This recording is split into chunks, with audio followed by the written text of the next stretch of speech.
But I think it should. You shouldn't be debanked. Get debanked if you don't have money or if you fall to have this great company, and all of a sudden I was told, no, you can't do that. It's so wrong. It's so wrong. I don't know what their excuse would be. Maybe their excuse would be the regulators. I don't know. But regardless, I guess it's a good lawsuit because every pundit has come out and said Trump has a great lawsuit here. You're not allowed to do what they did. Jamie Dimon, what he did, he's not allowed to do that. The lawsuit, filed on Thursday, January 22nd in Miami-Dade County State Court, centers on a controversial practice known as debanking.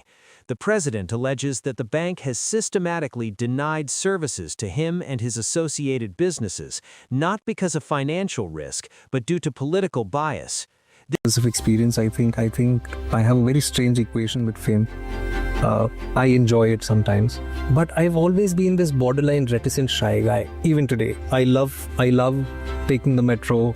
I love having chat, or going grocery shopping with my wife. But I still want to go out and play cricket with my friends. I am famous. That's the reason I'm here with you today. I'm enjoying my time with you. Yeah.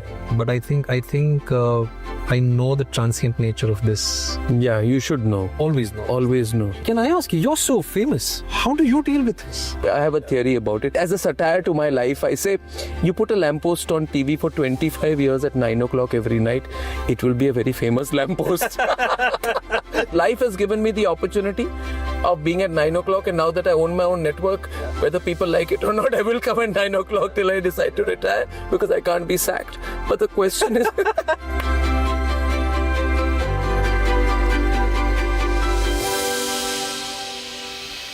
MDH की हल्दी मिर्ची धनिया करे कमाल, ये रंग दे, ये खुशबू दे, ये तीखा, ये कम पड़े, क्या निराला MDH मसाला। केसरिया से मन जोगी हुआ रे, दिल झूमे देखो, मतवारा हुआ रे, केसरिया से मन जोगी हुआ। हर पल मनाओ केसरी त्योहार।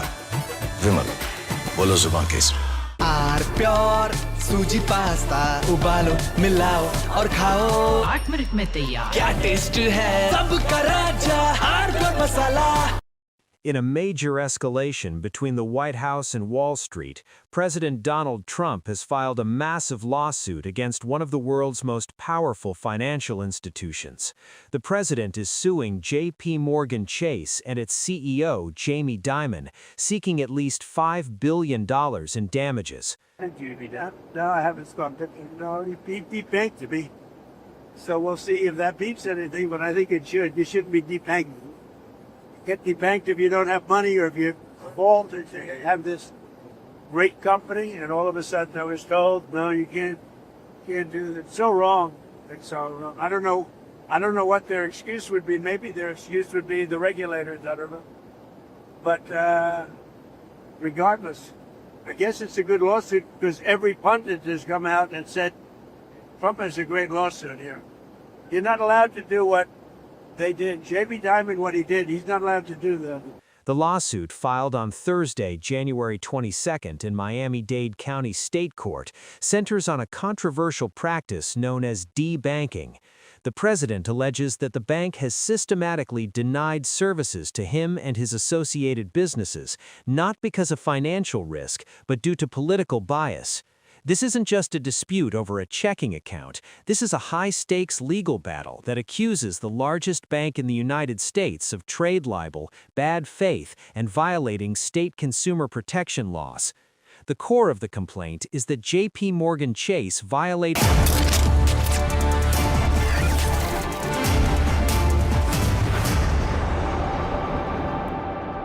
Hello and a very warm welcome to all our viewers of Our Estate, Building the Nation. I'm Deepthi Singh. We bring you the key movements shaping India's real estate and infrastructure landscape. From luxury to infrastructure to big-ticket deals. Here are the top stories making headlines.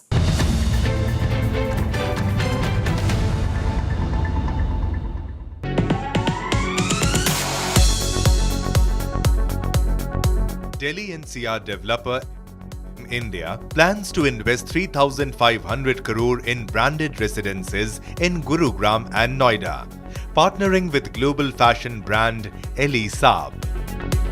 The signature residences by Ali Saab in Gurugram will feature 300 luxury 4-bedroom homes sized between 4,200 and 4,650 square feet.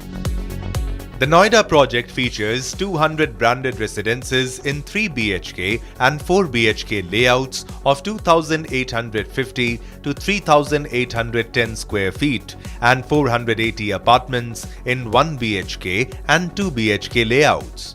Prices for signature residences by Ali Saab in Gurugram start at Rs 15 crore and in Noida they range from Rs 9 crore to Rs 1.2 crore.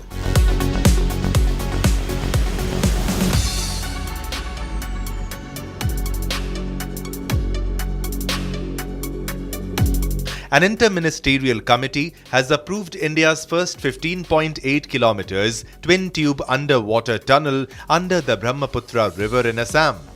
This project aims to enhance connectivity by linking Gohpur and Numaligarh, improving strategic access and regional integration for road and rail vehicles. The tunnel is part of a 33.7-kilometer project costing 18,600 crore rupees, including approach roads and railway lines. Funding will be provided by the Ministries of Road Transport and Highways, Railways and Defence. 11-acre land for 5,365 crore. Mumbai developers Sri Naman Group and Oberoi Realty are the top bidders for an 11-acre plot in Bandra East owned by Indian Railways, as reported by sources from the Rail Land Development Authority (RLDA). The winning bidder will lease the land for 99 years. The plot between the Western Railway tracks and the Western Express Highway has a reserve price of 5,365 crore rupees and is near the Bandra Kurla complex. The successful bidder must share at least 45% of the project's revenue.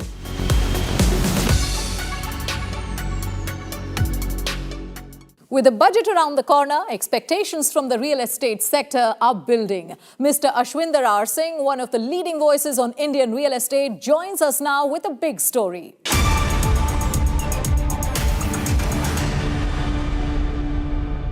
Ashwinder ji, this budget is quite important. So what can we expect from the Finance Minister? This budget, according to me, is a chance to unlock the middle-class dream of home ownership, not through subsidies, but through smarter structures. Real estate doesn't ask for charity. It is asking for clarity, continuity, and courage from policy. From where I stand, there are 3 focused moves that can genuinely transform the market. These are not wish list items. They are practical levers that solve real problems for both home buyers and developers. Let's break them down. Let me cover the part 1, which is the most important: relief for the genuine buyers. This is not a concession we are asking for, it's a correction. EMIs have actually doubled in the last decade, but the tax relief under Section 24 hasn't moved since 2014. We are asking to update that 2 lakh deduction to a minimum 5 lakh. It's a fair adjustment, actually not a favor. Then there's the upfront hit from stamp duty. For the first-time buyers, it comes right after a down payment and can be as high as 5 to 7%. That stalls many purchase decisions. We don't lose buyers on EMI, we lose them on the day one cash.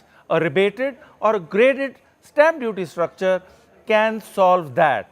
So my request is, the EMI has moved with inflation, the tax benefits haven't. So please give those tax benefits to the end-use home buyer. Could the Finance Minister also say something about stamp duty in this budget? The tax credit was removed. The tax doesn't vanish, it hides. I'm talking of the input tax. The GST headline says 5%, but the real burden is higher, because developers can't claim input tax credit anymore. That means buyers end up paying a hidden tax embedded in the final price. Materials like steel, cement, labor, all are taxed. If you remove the ITC, you are not reducing tax, you are just burying it into the pricing.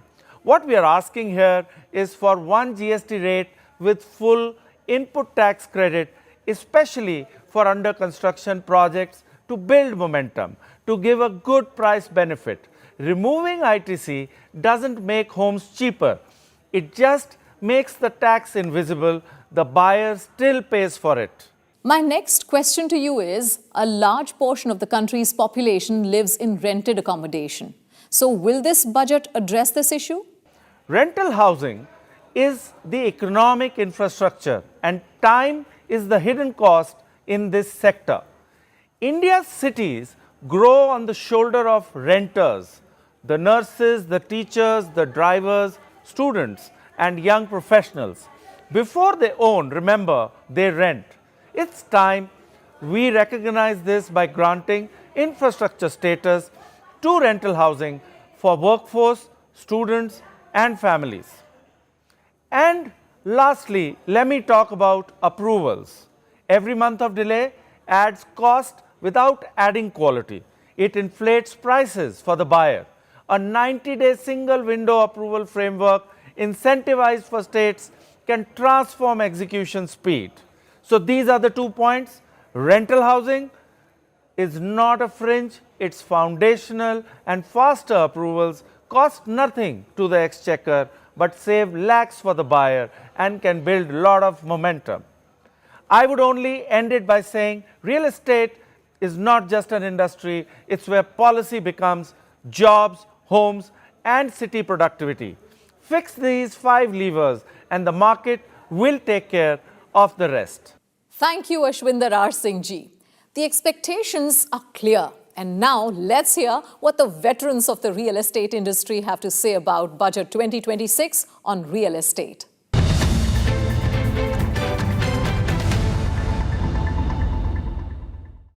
We are around the corner for probably a memorable budget being announced by our Honorable FM.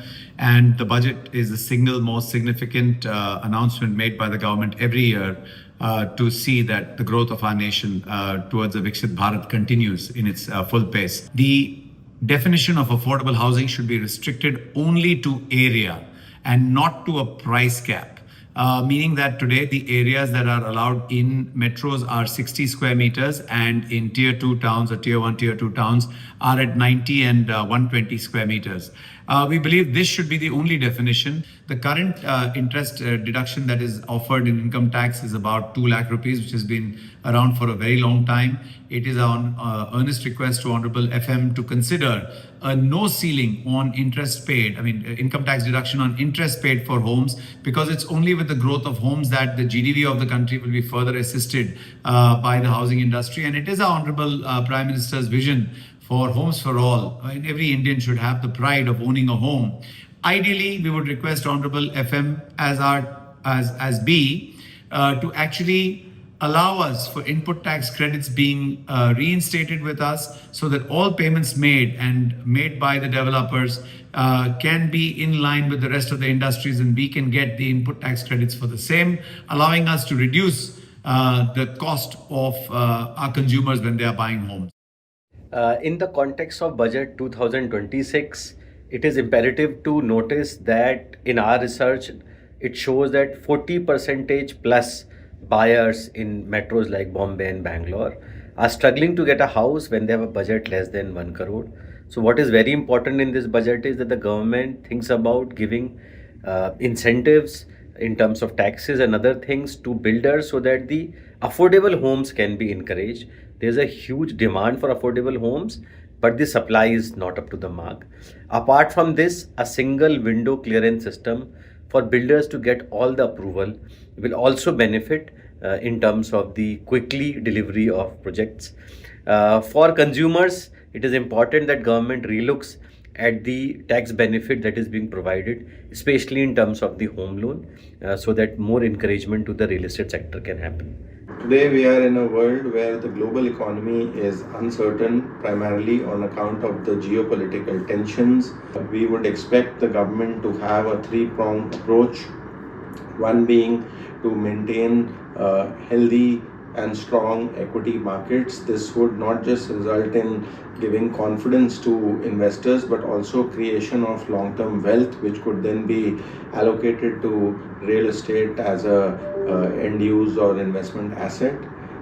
Two being enhancement of the urban development in terms of getting better quality air, clean water, better waste management systems, and of course infrastructure development. And three, most importantly, being attracting or rather giving reforms which would attract foreign direct investment in real estate and infrastructure spending for the country. For a big sector like real estate, our budget expectation would be one, affordable housing, which has been under stress, might get some relief measures such as expanding the definition of affordable housing in terms of both value and unit sizes. Currently in metros, it's up to 60 square meters. In non-metros, it is about 90 square meters with a value of 45 lakh. The other expectation from the budget would be increasing the home loan interest rate deduction limit from 2 lakh to about 4 lakh.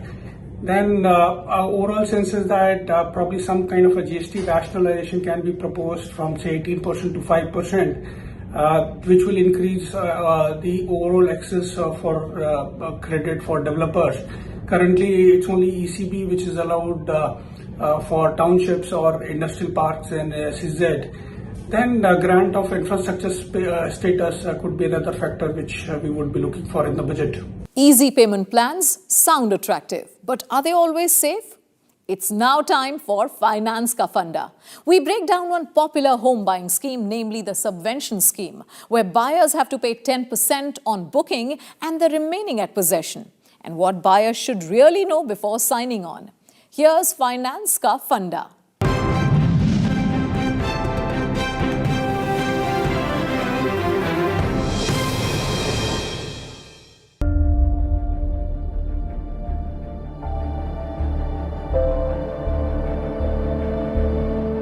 Subvention 10:90% is safe or trap. The 10:1 subvention scheme in Indian real estate promises zero interest for 2 to 3 years, where developers cover loan interest on 90% of the property value while buyers pay only 10% down. While marketed as affordable financing, it often comes with a 10 to 15% price premium and hides steep post-subvention EMIs up to 30 to 50% higher. Banks don't endorse these schemes. They are commercial deals between developers and buyers. If developers fail to honor commitments, as seen in rare cases, buyers face sudden EMI hikes. With no legal obligation to continue interest coverage, these schemes lack transparency and risk protection. Misleading claims like zero interest violate consumer rights. Let's summarize the key pointer again. Banks do not endorse these schemes. They are commercial agreements. Developers' failure to fulfill commitments can lead to unexpected EMI hikes. Developers are not legally obligated to cover interest, raising transparency concerns. Misleading claims like zero interest may violate consumer rights. Experts caution that while it may not be illegal, it is often considered borderline deceptive, particularly when the terms are not clearly stated. Buyers should insist on written agreements, evaluate total costs, and verify RERA status. Without proper safeguards, the 10:90 scheme can turn into a financial pitfall rather than a viable solution. Let's take a quick look at how key property markets are shaping up across the country. Policy moves, city-wise trends, and market signals all in action right here in Market Watch.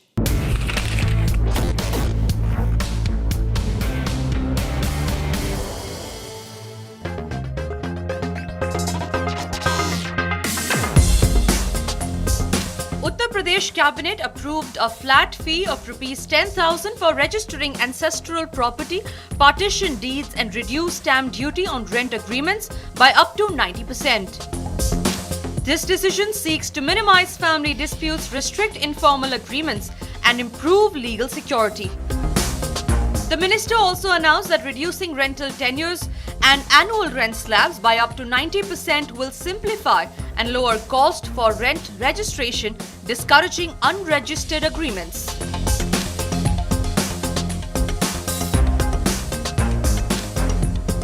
In 2025, India's industrial and warehousing sector demonstrated resilience, with leasing activity reaching 36.9 million square feet, a 16% rise from the previous year. By significant transactions, particularly from the third-party logistics, that is the 3PL providers, which made up to 45% of total demand.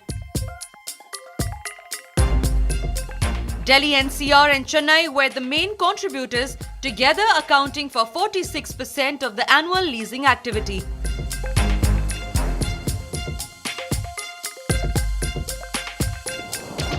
In 2025, Mumbai's real estate market saw a significant slowdown, with new housing launches at a 5-year low, 42,643 new units, a 40% decline from 70,892 in 2024. Project registrations also dropped, with 689 new projects registered, marking a 5% decrease as reported by Maharashtra RERA.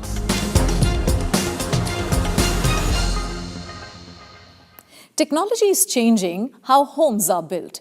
In What's New, we take a look at construction methods that redefine speed, cost, and sustainability.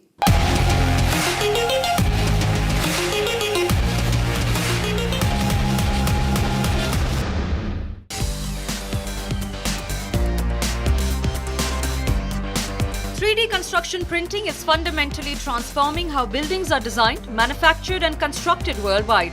This cutting-edge technology uses advanced printers to deposit concrete and other materials layer by layer, creating complete structural components with unprecedented precision.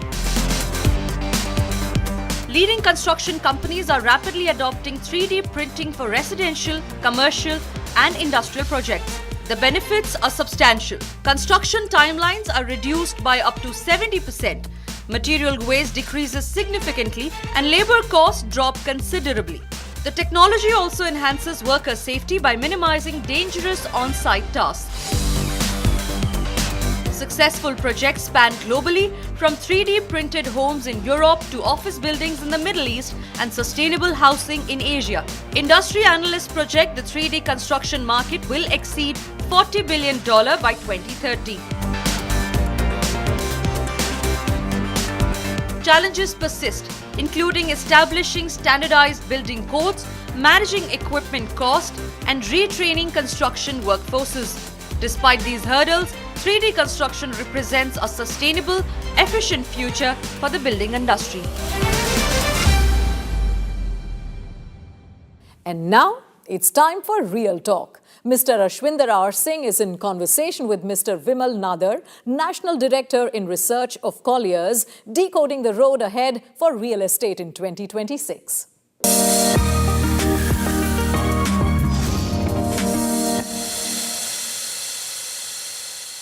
My first question to you is, on 2026, what will the housing or industrial demand be like in this current year, in 2026? What does your report say?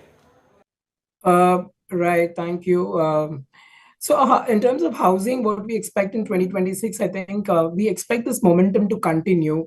I know in 2025, sales have largely remained stable with slight moderation, so we expect these elevated levels to continue. Key themes which we feel are going to drive the housing market in the entire country would be urbanization, surely, premiumization, and focus on green housing. So expect the market to remain strong. Tier 2, Tier 3 cities are expected to remain prominent. Now, what is going to drive these is, I think, infrastructure initiatives, improving regional connectivity in terms of expressways, newer airports. When we're talking about in bigger cities as well, The fringe areas, the peripheral suburban districts are expected to receive a major boost in this year, especially due to major connectivity related developments happening. So overall, we feel demand to remain steady at this elevated level. Talking about industrial, I think industrial has been on an expansionary mode in 2025. So our estimated numbers for 2025, I think we feel it should easily close somewhere between 30 and 40 million square feet. And so what is driving? Obviously, 3PL is driving, e-commerce is driving, engineering, manufacturing is driving. So other important factors for 2026 would be, I think this momentum is going to continue. So the future and as well as what we expect for industrial this year is quite upbeat. What will the fractional investment segment in the residential market look like in 2026? This is an interesting question because fractional ownership has received a much more regulatory push as well as the regulatory phase, I would say. So estimated numbers talk about easily 5 to 10 billion of investment in varied forms in unorganized fractional ownership platforms. So this also presents immense scope for this fragmented market to be regularized in the coming future. In terms of housing, we feel there's a lot of interest in luxury housing, in villas, in second homes, in vacation homes, all in all premium housing. We are also seeing active interest from NRIs as well as HNI community in this segment. So in terms of overall market, I feel it's going to be an interesting year wherein I think there will be a lot of regularization happening in terms of more fractional ownership platforms getting more facelift. Is it better to invest in REITs or a real estate mutual fund? What is the difference between them, especially for the working middle class? Is this an important asset allocation product in the wealth management space? I think difficult to answer in terms of a point blank thing, but I think our understanding so far is REIT is still at a very nascent stage.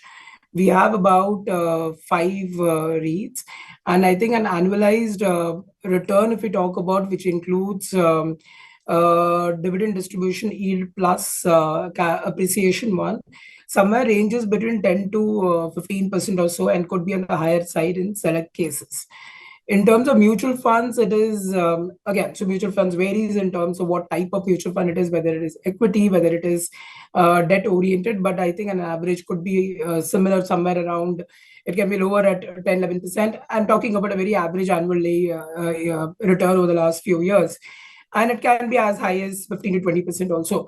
But I think here the difference depends upon what type of the investor is and his factors like what asset is he looking at, what is the time horizon. In the current ongoing real estate investment cycle, I think REIT is, of course, a good option. But as I said, it depends what type of investor, risk appetite, time horizon, and the asset class which he is looking at. Thank you, Vimal, once again for your insightful answers. And I'm sure 2026 again is going to be a great year for not just the home buyers, but also for investors in the real estate space. Thank you, viewers, for tuning in. That's all from us on this week's episode. We'll see you next week with more news and updates on real estate only on Republic TV. Stay tuned, stay informed. Goodbye.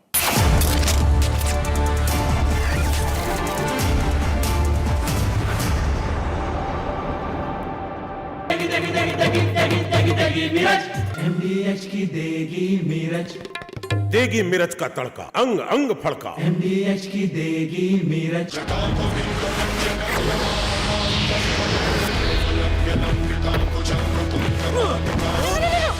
मेरी chimney टूट जाएगी। What are you doing? रानी, इस घर में कुछ है जो टूटता नहीं। ये पिलर कभी नहीं टूटेगा। रुंगटा स्टील TMT से बना। रुंगटा नहीं तो घर स्ट्रॉन्ग नहीं। रुंगटा स्टील TMT बार एकदम सॉलिड। थोड़े में ज्यादा स्वाद, यही तो है इसकी खास बात। वाओ मामा, क्या स्वाद है? अरे मेरे राजा, सबका राजा आर प्योर मसाला। आधे बाउल दही में 4 चम्मच MDH चटनी पुदीना मसाला डाला, स्टर करो, पुदीना चटनी तैयार। MDH चटनी पुदीना मसाला। MDH।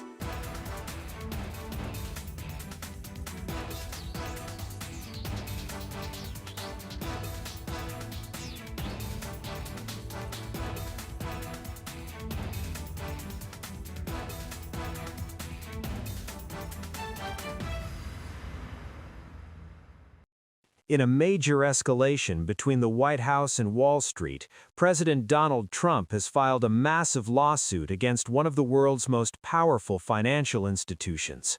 The president is suing J.P. Morgan Chase and its CEO, Jamie Dimon, seeking at least $5 billion in damages. No, I haven't got it. No, he debanked me. So we'll see if that beats anything, but I think it should. You shouldn't be debanked. Get debanked if you don't have money or if you're involved and you have this great company and all of a sudden I was told, no, you can't do that. It's so wrong. It's so wrong. I don't know what their excuse would be. Maybe their excuse would be the regulators, I don't know. But regardless, I guess it's a good lawsuit because every pundit has come out and said Trump has a great lawsuit here. You're not allowed to do what they did. Jamie Dimon, what he did, he's not allowed to do that. The lawsuit, filed on Thursday, January 22nd in Miami-Dade County State Court, centers on a controversial practice known as debanking. The president alleges that the bank has systematically denied services to him and his associated businesses, not because of financial risk, but due to political bias. This isn't just a dispute over a checking account. This is a high-stakes legal battle that accuses the largest bank in the United States of trade libel, bad faith, and violating state consumer protection laws. The core of the complaint is that J.P. Morgan Chase violated Florida's deceptive trade practices law. The legal team for the president argues that Florida law explicitly prohibits financial institutions from terminating accounts or denying services based on a person's political opinions, speech, or affiliations. According to the complaint reviewed by Bloomberg, Trump's lawyers state that, quote, debanking is a matter of public interest and significant importance to all consumers and businesses in the United States of America. They argue that J.P. Morgan Chase, given its history and size, is a central actor in what they call a troubling saga. This lawsuit frames this not just as a personal grievance, but as part of a broader campaign against the weaponization of the banking sector. The allegation is that financial institutions are acting as ideological gatekeepers, cutting off access to capital for those who don't align with certain political views. J.P. Morgan Chase has been quick to respond, and they are firmly denying these accusations. In a statement released shortly after the news broke, the bank rejected the idea that political or religious factors play any role in who they do business with. Their defense hinges on risk, specifically legal and regulatory risk. From Asia's largest news headquarters, setting the agenda for Bharat.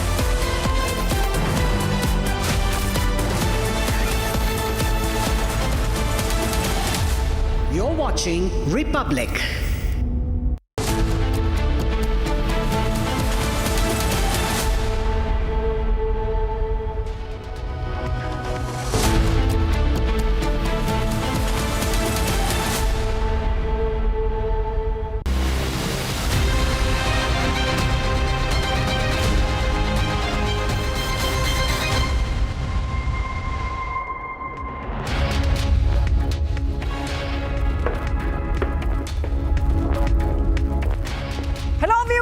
A very good evening. We are live and breaking. I'm Shubhangi Shukla getting you the latest. It's a Sunday, but a lot lighter for you in the show as the news flow continues here on Republic TV. But the headlines first. Let's get started.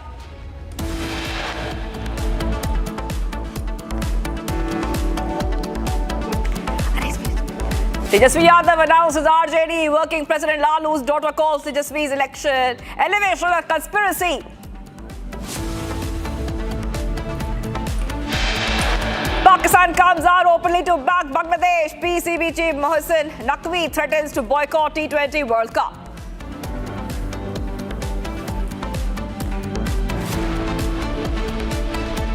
Back-to-back controversial remarks by AIMIM leaders after Seher Sheikh. Now, Imtiaz Jalil says not just Mumbai will turn entire Maharashtra green. Professor stabbed to death with a sharp weapon at the Malad railway station in Mumbai, accused arrested. National outrage over infiltration after Hyderabad. Now Bengaluru calls for protests against infiltrators.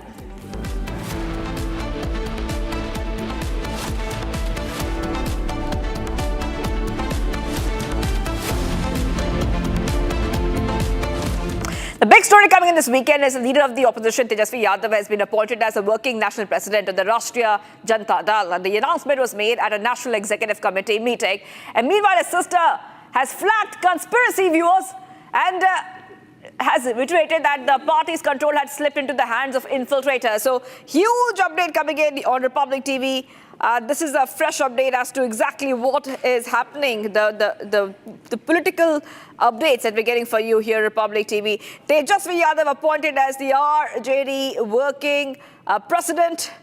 RJD has formally elevated the former Bihar Deputy CM Tejasvi Yadav as its national working president. And this is coming as a generational shift in the party leadership as it looks to strengthen its footprint in the state's political landscape. So this is what we see right now. Back-to-back updates coming in on Republic TV. RJD working president. The new one has come in. And this is Tejasvi, who has been elevated. Appointment was announced during the inaugural session of the RJD's National Executive Meeting, where the party supremo Lalu Prasad Yadav handed over the appointment letter to his son in the presence of senior leaders, the former Bihar CM Lalu Yadav and Rabri Devi, both present at that event. So big updates coming in here on Republic TV viewers. And this is coming the backdrop. This is coming the backdrop of some more updates, because we see that the sister has called it a conspiracy. Okay, let's go straight across to our colleague, our editor, Special Projects, Prakash, joining us. Prakash, we see a development there in Bihar. However, the sister has called it a conspiracy. Now, we have seen a lot of family feud there within the RJD, especially during the Bihar elections. What do you see happening next now? Well, nothing is going to happen because Tejasvi Yadav has already been the second in command of the RJD for the past 10-12 years, because Lalu Yadav did see a potential in him. That is why he promoted his younger son Tejasvi Yadav instead of Tej Pratap Yadav for the Deputy Chief Minister's post. And we all know that Lalu Yadav has not been keeping well. So this decision was in the offing as far as RJD is concerned. And now, after a severe drubbing in the recently held assembly elections, and also, as a matter of fact, the internal feud within the RJD, as well as the family members, specifically Rohini Acharya and also Misa Bharti becoming ambitious. So it was high time Lalu Yadav transferred the reins of the RJD to Tejasvi Yadav so that the things are under control. And as far as RJD support base is concerned, especially the Yadavs, which constitute around 14% of the electorate, Lalu Yadav has been the unquestioned leader, and he is transferring the legacy to his son, Tejasvi Yadav, who is being made the working president of the RJD. All those decisions will be taken by him. Now, as a matter of fact, with the ouster of Tej Pratap Yadav from the party and Rohini Acharya also sidelined, now the party solely belongs to Tej Pratap Yadav, because he's now in the saddle with as the RJD working president. So now the legacy has been transferred. Tejasvi will be in full control of the party. He will take all important decisions. Lalu Yadav is not keeping good health. So this is an important breakthrough as far as Tejasvi Yadav is concerned. The party is completely in his hand now. Right. Back to you. And Prakash, it's very clear that the RJD is trying to change the strategy now after their drubbing in the Bihar assembly elections. What else do you foresee now? What more changes can we expect within the RJD? Not in specific, it's a family-dominated party, and as we all see in the regional parties, whether be it Mamata Banerjee in West Bengal, Mayawati in UP, Stalin in Tamil Nadu, heading the DMK after the demise of Karunanidhi. N.T. Ramarao's Telugu Desam party was taken over by Chandrababu Naidu. We have a lot of examples, and Mulayam Singh Yadav handing over the reins to Akhilesh Yadav. So in the case of regional parties, it's mostly a family-dominated party, with the only exception being Nitish Kumar in Bihar, whose family members are not yet in politics, with a loud call being made for Nishant Kumar being made the president of the JDU, but Nitish Kumar avoiding it as of now. But as far as RJD is concerned, the legacy has been transferred, with Rohini Acharya making a lot of noise. Absolutely. As she had left during the course of the Vidhan Sabha elections for Singapore and raising questions on Sanjay Yadav, the advisor to Tejasvi Yadav. So the internal family feud will increase, but there's nothing much left for other members in the family, because Tejasvi has been in the saddle for the past 10 years. Now the legacy has been transferred completely, and Tejasvi will be in full control. All right, thank you, Prakash, for getting us all those details. We're getting some reactions. Another reaction is coming in from Virendra Yadav on Tejasvi's elevation. Let's play out all those political reactions coming in. उनके पास कोई मुद्दा रहे तो लालू प्रसाद यादव और लालू यादव का परिवार ही मुद्दा उनके पास है। उनके पास कोई रोड मैप नहीं है, इसलिए इस तरह की बातें बोलते हैं।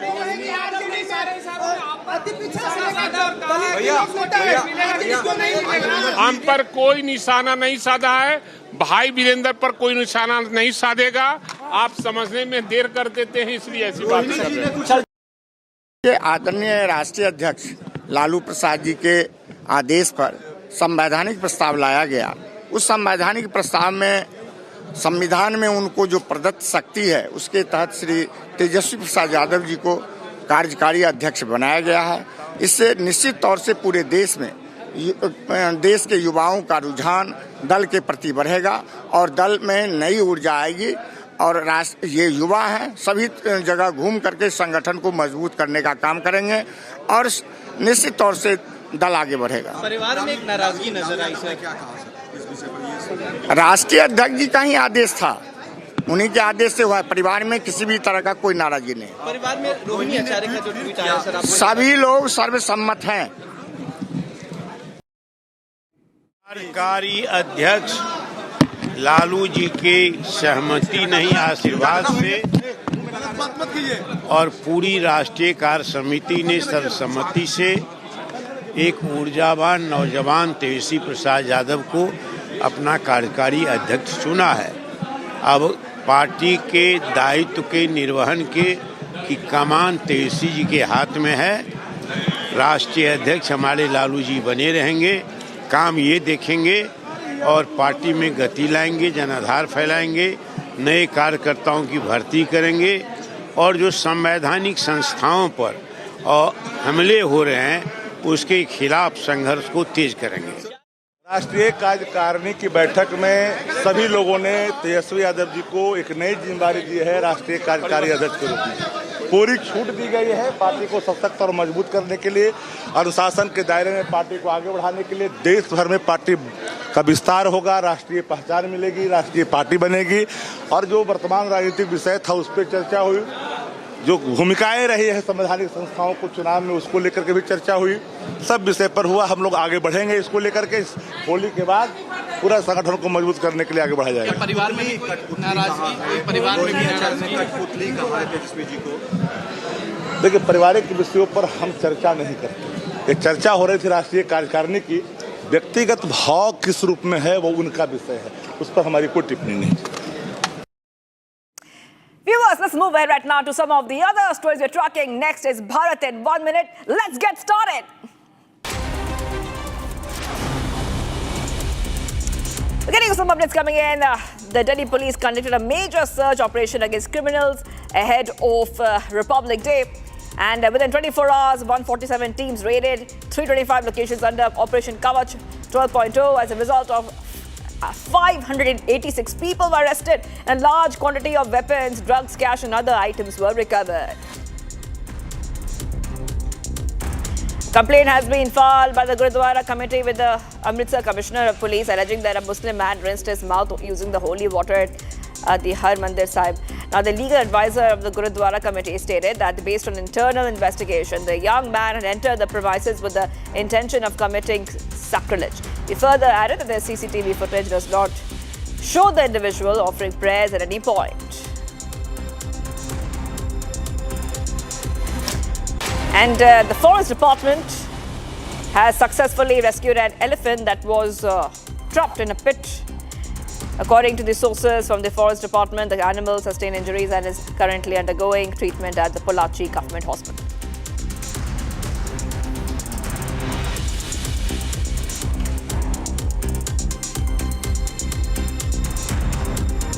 Viewers, Pakistan has come out openly to bat for Bangladesh. PCB chief threatens the boycott of the T20 World Cup. The Pakistan Cricket Board Chairman Mohsin Naqvi has now come out in defense of Bangladesh, and the PCB chairman Naqvi has said that recent developments in the ICC Men's T20 World Cup are unfair to Bangladesh. So this is what we see, viewers. Bangladesh out of T20 World Cup. Scotland has replaced Bangladesh, and we see that Pakistan is backing Bangladesh. A lot of questions about the role of Pakistan in the T20. Let's go ahead and play out the reactions we're getting on the story.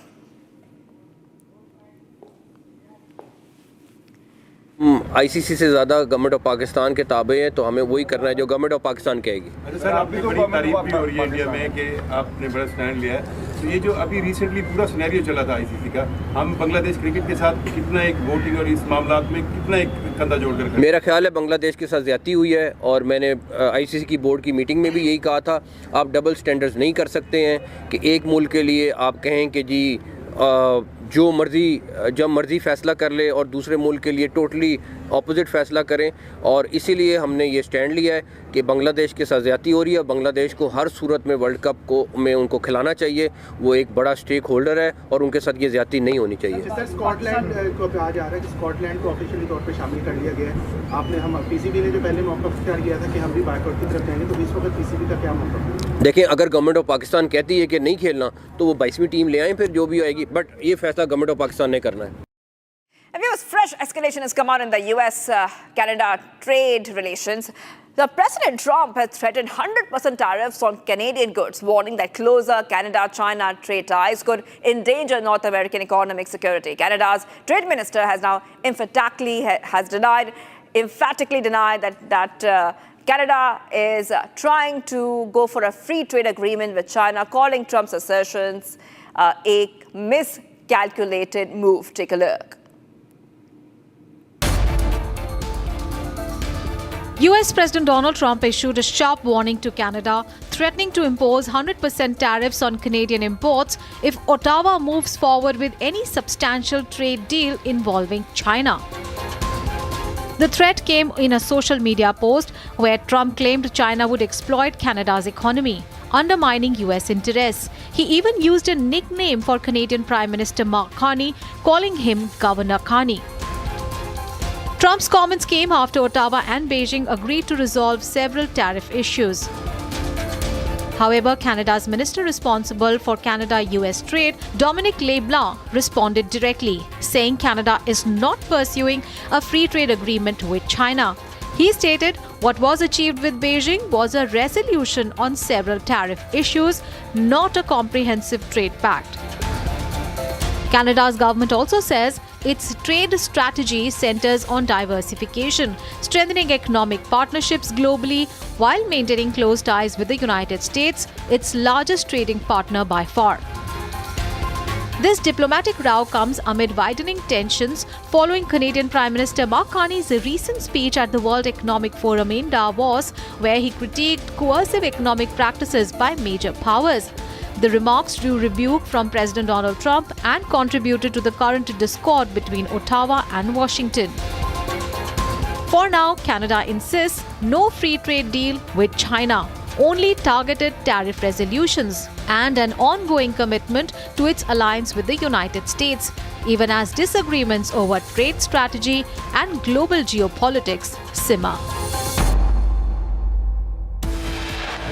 हमारे Much coming up, viewers. Back-to-back controversial remarks by AI-MIM leaders after Seher Sheikh. Now Imtiaz Jalil says not just Mumbai will turn entire Maharashtra green.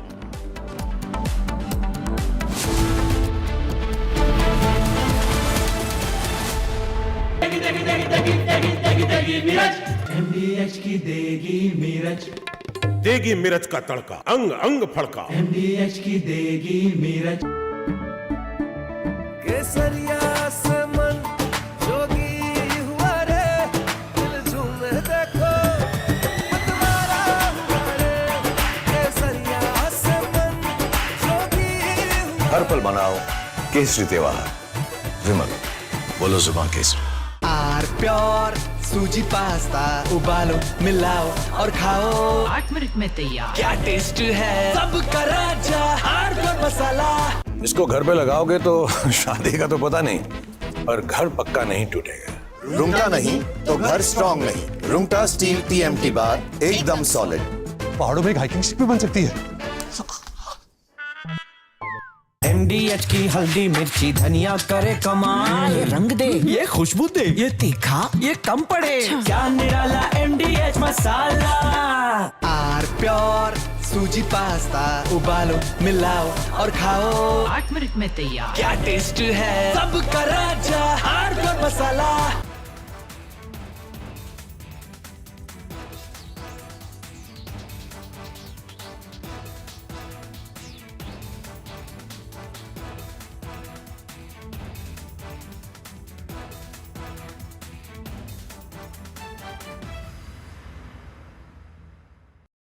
In a major escalation between the White House and Wall Street, President Donald Trump has filed a massive lawsuit against one of the world's most powerful financial institutions. The president is suing J.P. Morgan Chase and its CEO, Jamie Dimon, seeking at least $5 billion in damages.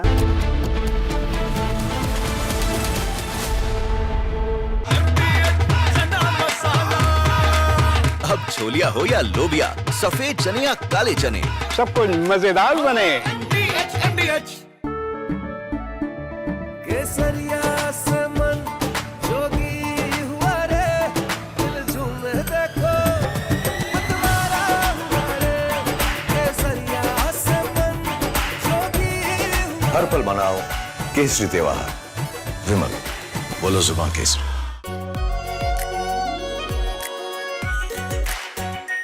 Are pure shahi paneer masala, delicious healthy everyday. ये है secret recipe MDH का जीरा SIP जल जीरा मसाला। SIP SIP जीरा SIP जीरा SIP MDH का जल जीरा सिप जीरा सिप MDH का जल जीरा SIP. In a major escalation between the White House and Wall Street, President Donald Trump has filed a massive lawsuit against one of the world's most powerful financial institutions. The president is suing J.P. Morgan Chase and its CEO, Jamie Dimon, seeking at least $5 billion in damages. No, I haven't gone. No, he debanked to me. So we'll see if that beats anything, but I think it should. You shouldn't be debanked. Get debanked if you don't have money or if you're involved and you have this great company and all of a sudden I was told, no, you can't do that. It's so wrong. It's so wrong. I don't know what their excuse would be. Maybe their excuse would be the regulators, I don't know. But regardless, I guess it's a good lawsuit because every pundit has come out and said Trump has a great lawsuit here. You're not allowed to do what they did. Jamie Dimon, what he did, he's not allowed to do that. The lawsuit, filed on Thursday, January 22nd in Miami-Dade County State Court, centers...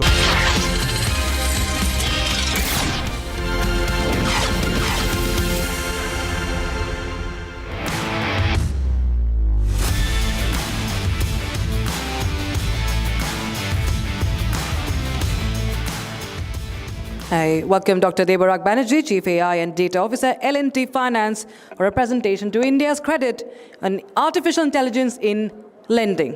A big round of applause, please. Thank you. Hello, everyone.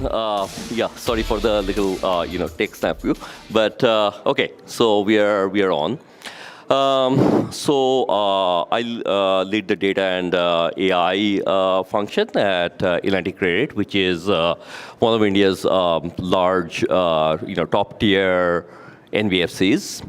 So before we talk about, so I'm going to walk you through what we are doing in terms of our AI underwriting, where our flagship underwriting engine called Cyclops is in production now for more than a year. How we are adapting AI to deal with images that handle very specific problems in rural and urban India, and how we are now augmenting Cyclops with Nostradamus, which is our portfolio optimization tool, and what is our way into agentic AI, how we are using it. And finally, I want to talk a little bit about the AI industry and what we should or should not do about AI regulations. So before we jump into AI, there is a kind of a popular notion that AI started with ChatGPT. Well, the actual story goes back to well into the 50s, early 60s, but it remained sort of this esoteric thing that a few researchers work with. Like, for example, my first paper in neural networks was way back in '93. At that time, computers probably had less computing power than my watch. Now, however, the machine learning part of AI, which neural networks and transformers are a part of, it first saw massive impact to the tune of billion plus users when phones started going digital instead of analog. And then when neural networks went from an esoteric reality to esoteric thing to a reality is when we figured that it can handle unstructured data like handwriting and other things. And finally, the transformer paper by Vaswani really brought it to a point where we realized that we can generate using AI quite as well as we can do predictions, which is the form of AI that today everybody knows. Now, coming back to our business in India, which is a business of lending money, why does it all matter? So this is a scene you're probably all familiar with, that the dirty secret of Indian e-commerce is that it rides on these motorbikes that hardly cost about a lakh plus. But when a gig worker is using it as their means of income, they're hardly earning 50,000-ish a month, and that too not very regularly. Doesn't have enough money to pay for it upfront, so they have to get a loan, and with an industry standard 15% interest rate, that would be a fair chunk of their income. So traditional banks find it very hard to figure out how is it that they can separate the ones who would be responsible enough among the young population in India who can repay these loans and who cannot, leading to quite a bit of a gap in terms of lending to the near bottom of the pyramid. Now, we approach this problem by looking at not just the traditional credit history data, but also with the customer's permission, we look at their bank statements, the kind of payments history that they have had, which reveals something about where they're spending their money, about the type of location they live in, and what that tells about the affluence and the existing fraud rates and stuff like that at that location.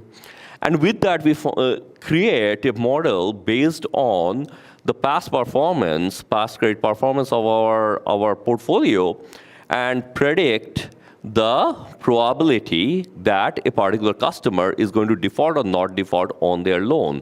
And based on that, we stack rank them, or rather segmentize them from the best segment 1 to the worst segment 5. We give a preferential pricing, better LTVs to segment 1, and for the segment 5, we try to be risk contained and give an appropriately lower loan to value. That is the crux of Cyclops, which we launched way back in July of this year, July of 24. And then over a series of ever-increasing A/B tests, we got convinced in early Jan that, yes, we have successfully proved that this actually outperforms the old way of doing business. And since then, we have upgraded this real-time, model-driven way of doing underwriting twice. And now Cyclops is in its third incarnation. Now, this still will finally tell us that, yes, this is the amount of credit losses that we have squelched as a result of the growth we have produced once this book first starts to close around Jan 27th, right? So how do we know that we have actually improved things? So what we do is we looked at early indicators of default, like, for example, gross non-starters are the people who, on their first EMI itself, their bank withdrawal bounces. That rate has come down by about 1/3 from the beginning of the launch of Cyclops to now. And the other way to look at it is like-to-like vintage comparison. So if you look at the older portfolio and the control portfolio that was running at in parallel with Cyclops, and how the default rates progressed as the portfolio matured itself, the months on book (MOB) that somebody has been on the book, we see that all the other curves grew at a much faster rate, where we see more default coming as time progresses, compared to the green, which is the latest version of Cyclops, where the default rates are progressing at only 1/3 the rate. So early days, but still, if that trend continues, you can imagine the amount of credit loss savings that this will yield to a portfolio of our size. The other interesting aspect of this is when we took a look at what does this mean to the customer, we actually collaborated with a local university, Shivnadar, where some of their students talked to some of our borrowers, and they revealed something interesting. That because with all of this alternative data, we are able to make these decisions at a lightning speed of less than 4 seconds.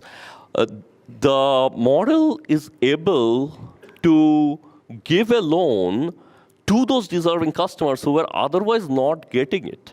So they feel we trust them more than the other lenders, other equivalent lenders do. So Steve Jobs had this saying that a sufficiently advanced technology is indistinguishable from magic. Now, trust is very human. Trust is magic. And that is what our customers felt, among many other things. Now, it's not just confined to two-wheeler lending. Even in the rural areas, where we are one of the biggest tractor lenders in the world, and by the way, India, by unit, is the largest tractor market in the world. We have been able to come up with a similar machine learning-driven underwriting model But the type of data that we need to use there is very different. For example, we have geointelligence models whose output that we are using that utilizes things like which areas have what kind of level of development and access to markets and so on and so forth. There are acro models that look at, again, both from weather system as well as satellite-derived data, what is the kind of rainfalls and soil types and growth, etc., the crop growth that has happened. And then this being a very face-to-face, human-to-human driven lending model, there's also additional layers of intelligence that the field guys can bring back to us. This, along with the traditional bureau model, gives us our Cyclops model.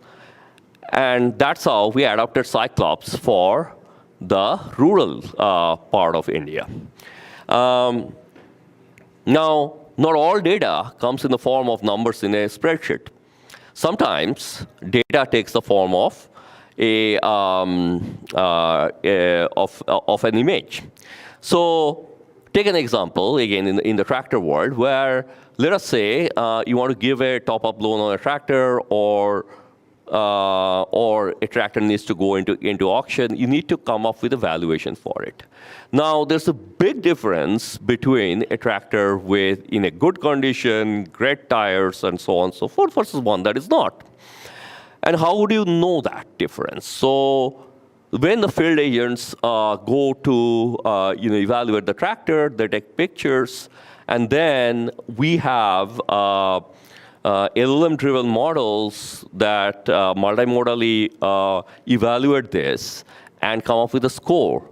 The score actually swings the price with an importance order of more than 12%, and that makes sure a much more accurate valuation than it would otherwise. Another example of how we are adapting image-based data processing to the Indian context is in urban India. Indian cities are very heterogeneous. Even in the same pin code, you may have fantastically built, very affluent neighborhoods with large, tall buildings right next to areas that are economically stressed, have small hutments next to each other, huddled together, call them slums or otherwise. And how do we separate this one neighborhood from another when they are just across the street from each other, sometimes not even that?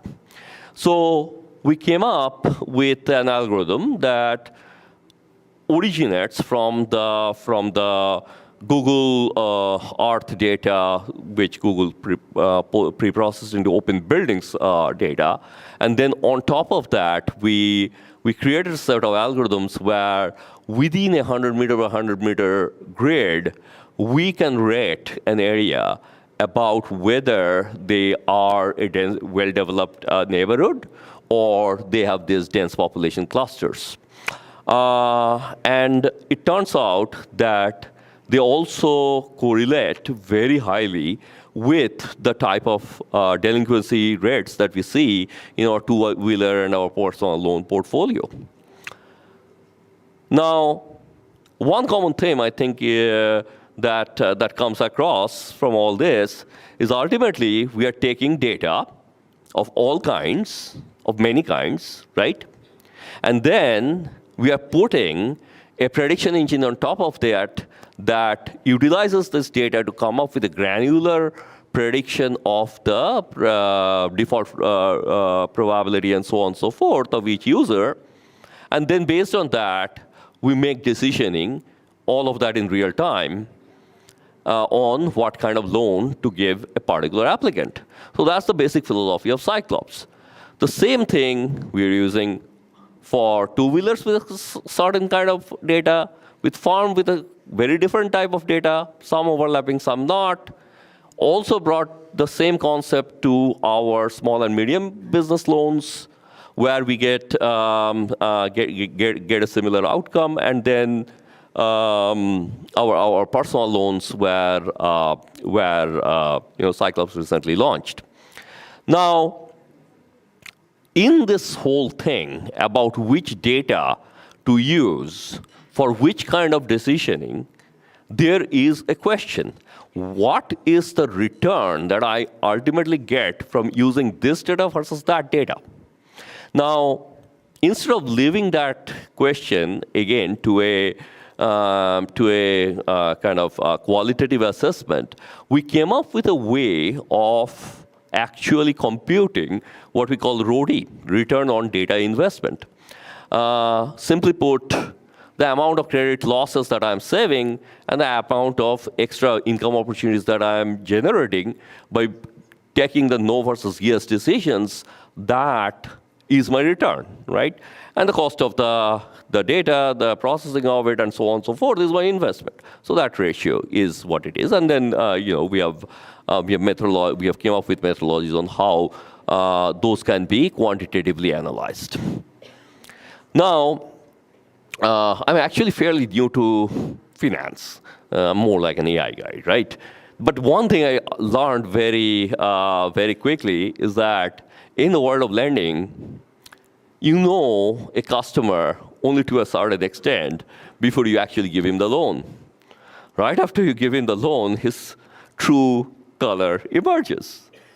Now, that color, whether it is green, a customer going from stage to stage of life where he will eventually become a prime customer even though he is too young and too early in his journey to appear so, or is he going into economic stress that we did not realize he would run into at the time of onboarding, which may take him to default.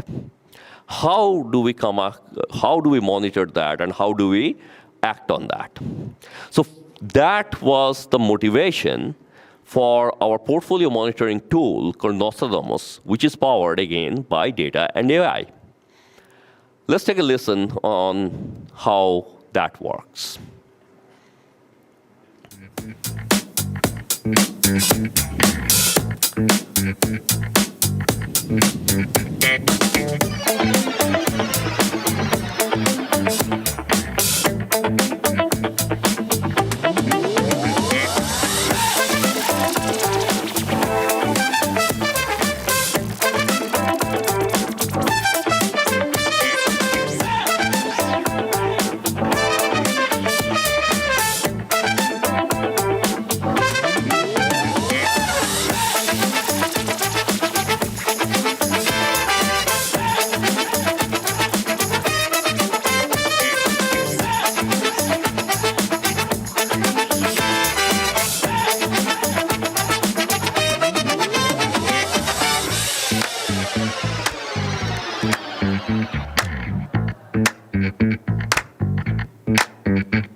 Now,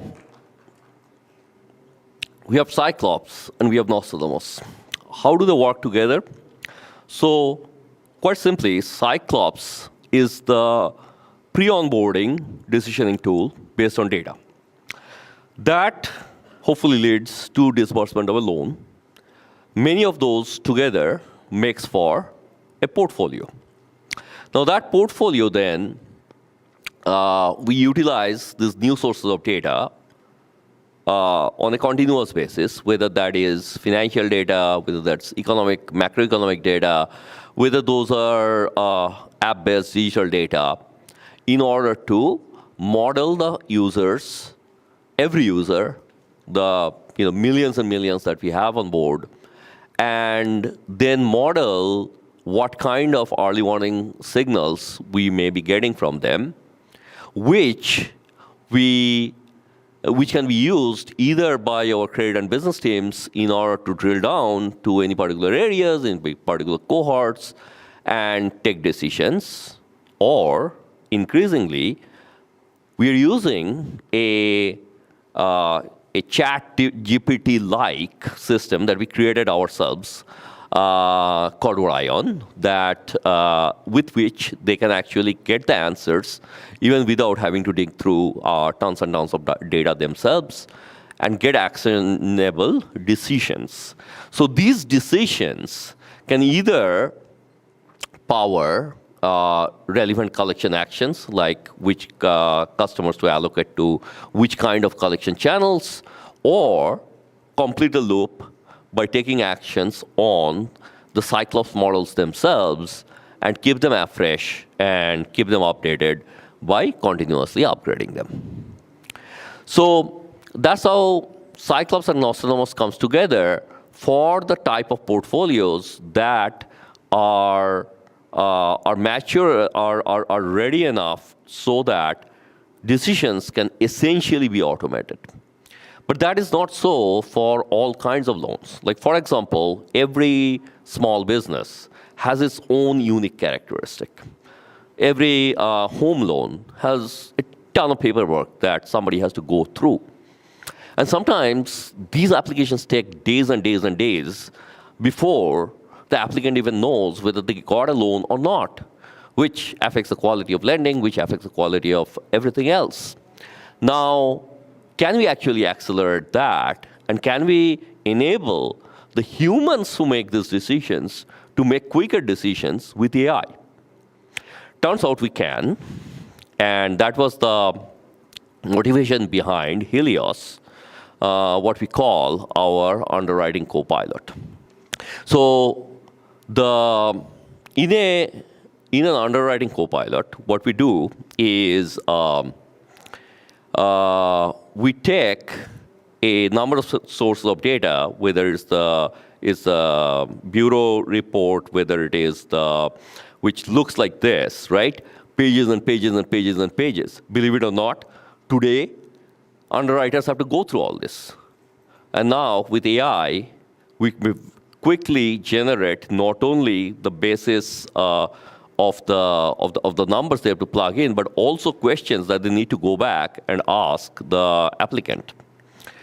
Similar things for bank records.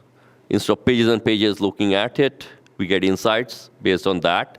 We can get a early warning signal that, okay, this can be of this thing to focus on or that. And then that gives the Copilot user a very easy way to understand where they have duplication, where they have anomalies, and how they can make faster decision to decide whether to go forward with that particular loan or not. Now, that is about Helios. Now, on this, it would be really great if you can make the audio work. Can you? Yes, no? Great. So the next thing I wanted to show you, unfortunately, the audio is not working. It's a little hard. Okay.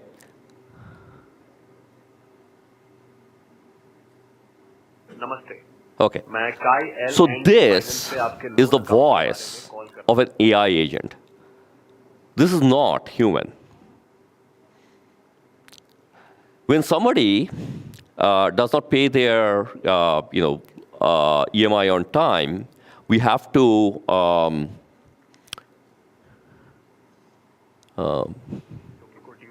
the audio did play. Can you try it again? नमस्कार, मी Sai L&T finance कडून call करत आहे. मी राजकुमार राठोड बोलत आहे का? होय. समझ गया. ध्यान रहे. देरी से बाउंस चार्ज लग सकते हैं. माफ करा, पण मी आपल्याला मदत करू शकत नाही. मी L&T फायनान्सच्या वतीने कॉल करत आहे आणि आपल्याला आपल्या थकीत EMI बद्दल 7,238 रुपये आठवण करून देण्यासाठी संपर्क साधला आहे. आपण आज पेमेंट करू शकता का? हैं कि आप कल किस समय पेमेंट कर पाएंगे? ठीक आहे, धन्यवाद. तर आपण आजच पेमेंट करणार आहात, हो ना? And it's available also in languages like Marathi and 11 other Indian languages. This today can replace at least half of the type of collection calling that otherwise humans have to do. It's not only expensive to use humans for this, but it's a really tedious job. So this is an example where AI can really take over entire conversations, right, and entire processes over, and yet with a very humane impact. Now, another way in which we are taking AI to face our customers is Kai, customer AI. And now this is a chatbot, but it's unlike most chatbots you might have interacted with on a website. Why? Because not only does it authenticate you and know you and bring your data together, but if you're interacted with most chatbots, they seem to follow a formula, and then if it doesn't quite, what the customer wants does not quite, fit there, it gets stuck there. And the best you can hope for is that some human will pick up. In this particular case, because it is powered underneath by multiple LLM calls meshing together into the right agentic workflow, it gives both accurate answers free of hallucination, and also it understands you the same way if you walked into a mortgage advisor's office and asked him general questions about your mortgage and specific questions about your own one. And again, this is available in all 11 languages today that we are supporting, and we plan to continue increasing this until all our target customers are reached in their own mother tongue. Now, that's what we are doing at L&T Finance. I want to switch gears a little bit and talk about how AI, what is happening in the world of AI in general. So, pace of AI is clearly accelerating. We see a new model almost every other day beating its benchmark, and for task after task, we are seeing AI crossing the Turing bound where it is doing better than humans. We are seeing an increase in the data with which these models can be trained, and we are seeing more and more efficient algorithms that can take better decisions and smarter generations. But at the same time, something else is happening. The call for regulating AI is clearly accelerating as well. There are already actions taken by EU, for example, and several other governments are considering EU AI regulation.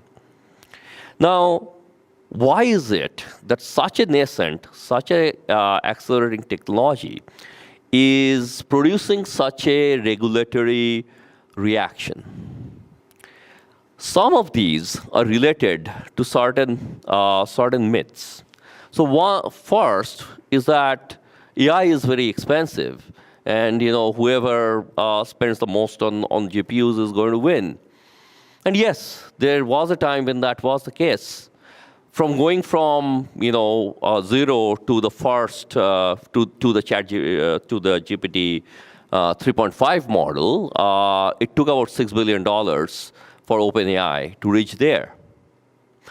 But few years later, we see that a group of pretty smart computer scientists at DeepSeek cracked this code and cracked these algorithms and made them efficient enough so that they made R1, their first model, with less than $6 million. That's a 1,000x drop in building a capable enough LLM.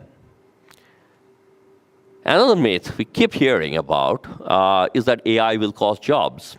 Even Jeff Hinton famously said that there's no need to study radiology anymore because AI will take all of the radiologists' jobs within 5 years. Said that in 2016. That was 10 years ago. I don't think any radiologists have lost their job yet.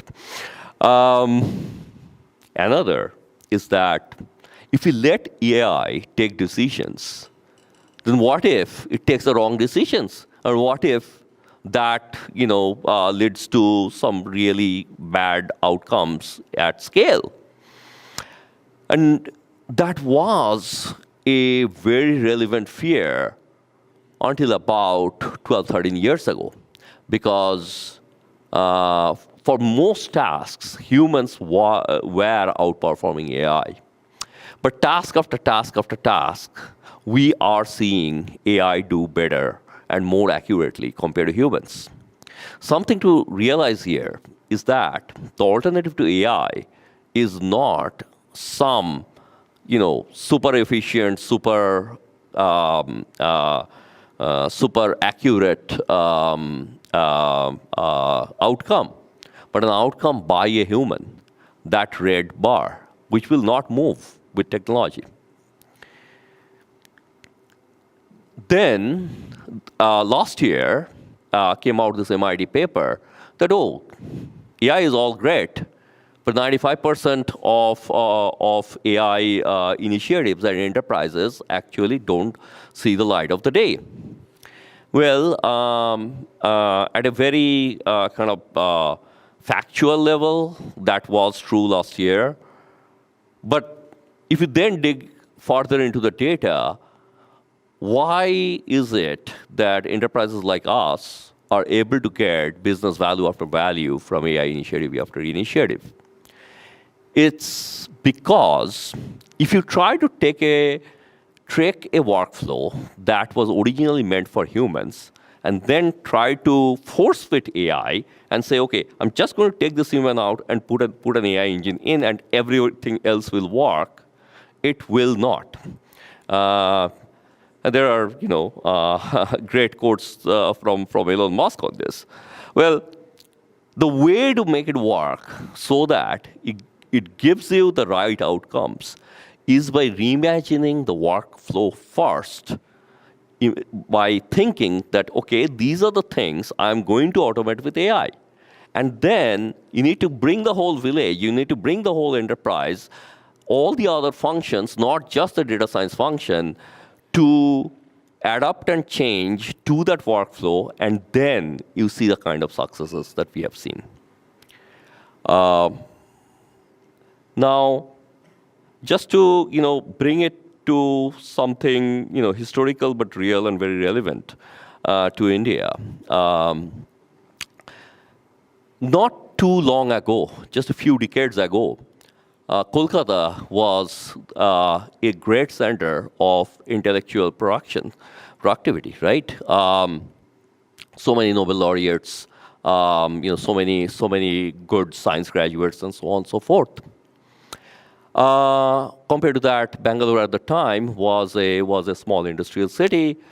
However, sometime a few decades ago, the government in Kolkata got very leery about adopting computers in banks and other places, putting the brake on the oncoming IT revolution, which Bangalore adopted.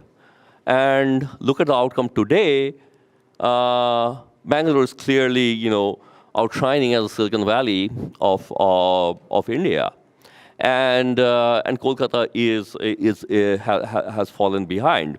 Now, the reason I'm talking about this cautionary tale is because when it comes to regulating AI, we need to make sure that in a global scale, the type of regulations that we bring about puts us into a position where we innovate and where we grow.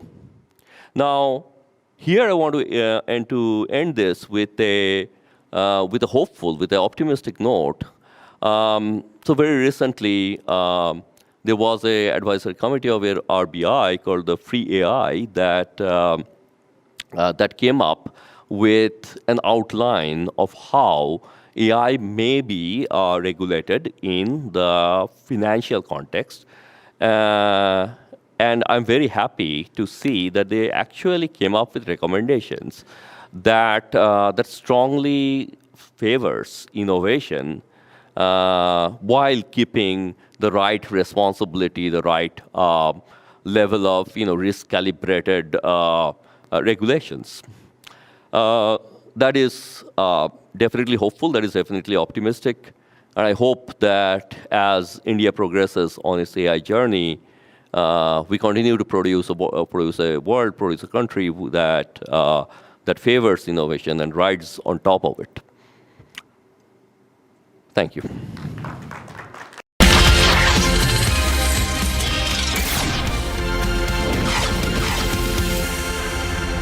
आधे bowl दही में 4 चम्मच MDH चटनी पुदीना मसाला डाला, stir करो, पुदीना चटनी तैयार। MDH चटनी पुदीना मसाला। इसको घर पे लगाओगे तो शादी का तो पता नहीं, पर घर पक्का नहीं टूटेगा। रुंगटा नहीं तो घर स्ट्रॉन्ग नहीं। रुंगटा स्टील TMT बार एकदम सॉलिड। पहाड़ों में एक हाइकिंग स्टिक भी बन सकती है। थोड़े में ज्यादा स्वाद, यही तो है इसकी खास बात। वाओ मामा, क्या स्वाद है? अरे मेरे राजा, मसाला।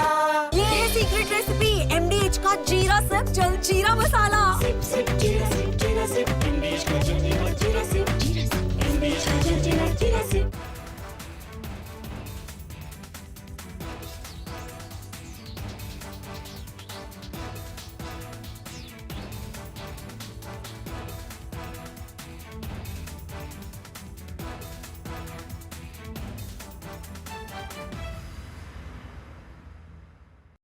In a major escalation between the White House and Wall Street, President Donald Trump has filed a massive lawsuit against one of the world's most powerful financial institutions.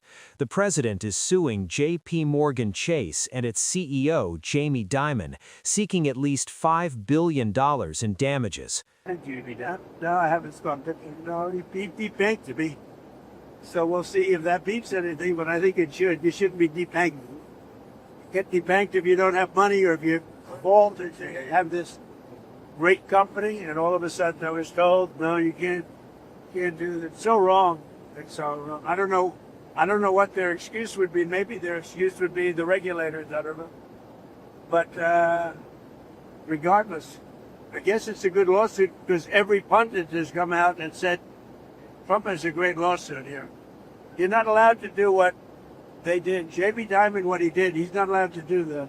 The lawsuit, filed on Thursday, January 22nd in Miami-Dade County State Court, centers on a controversial practice known as debanking. The president alleges that the bank has systematically denied services to him and his associated businesses, not because of financial risk, but due to political bias. This isn't just a dispute over a checking account. This is a high-stakes legal battle that accuses the largest bank in the United States of trade libel, bad faith, and violating state consumer protection laws. The core of the complaint is that J.P. Morgan Chase violated Florida's deceptive trade practices. From Asia's largest news headquarters, setting the agenda for Bharat.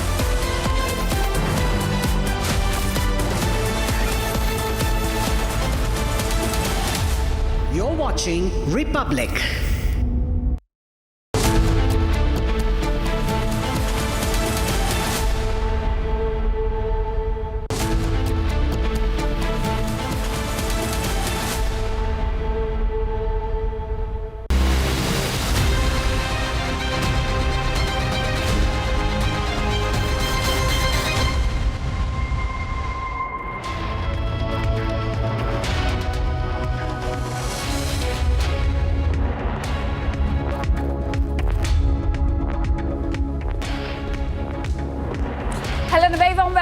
watching Live and Breaking on Republic TV with me, Ishita Mitra. Now, we'll get started with the headlines, but let's talk about the story happening in Bihar. Tejasvi Yadav getting elevated in the party and sister Rohini Acharya not so happy with the elevation. We'll get you all the details, but let's take a look at the headlines.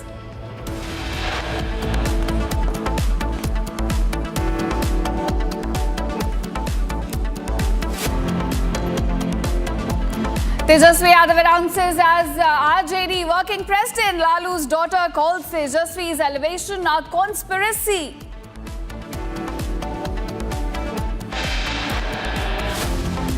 Pakistan comes out openly to back Bangladesh. PCB chief Mohsen Naqvi threatens to boycott T20 World Cup.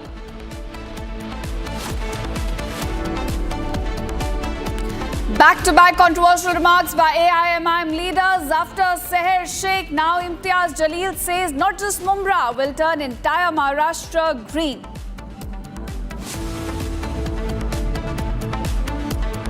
Professor stabbed to death with a sharp weapon at Malad railway station in Mumbai. Accused arrested. National outrage over infiltration after Hyderabad. Now Bengaluru calls for protest against infiltrators.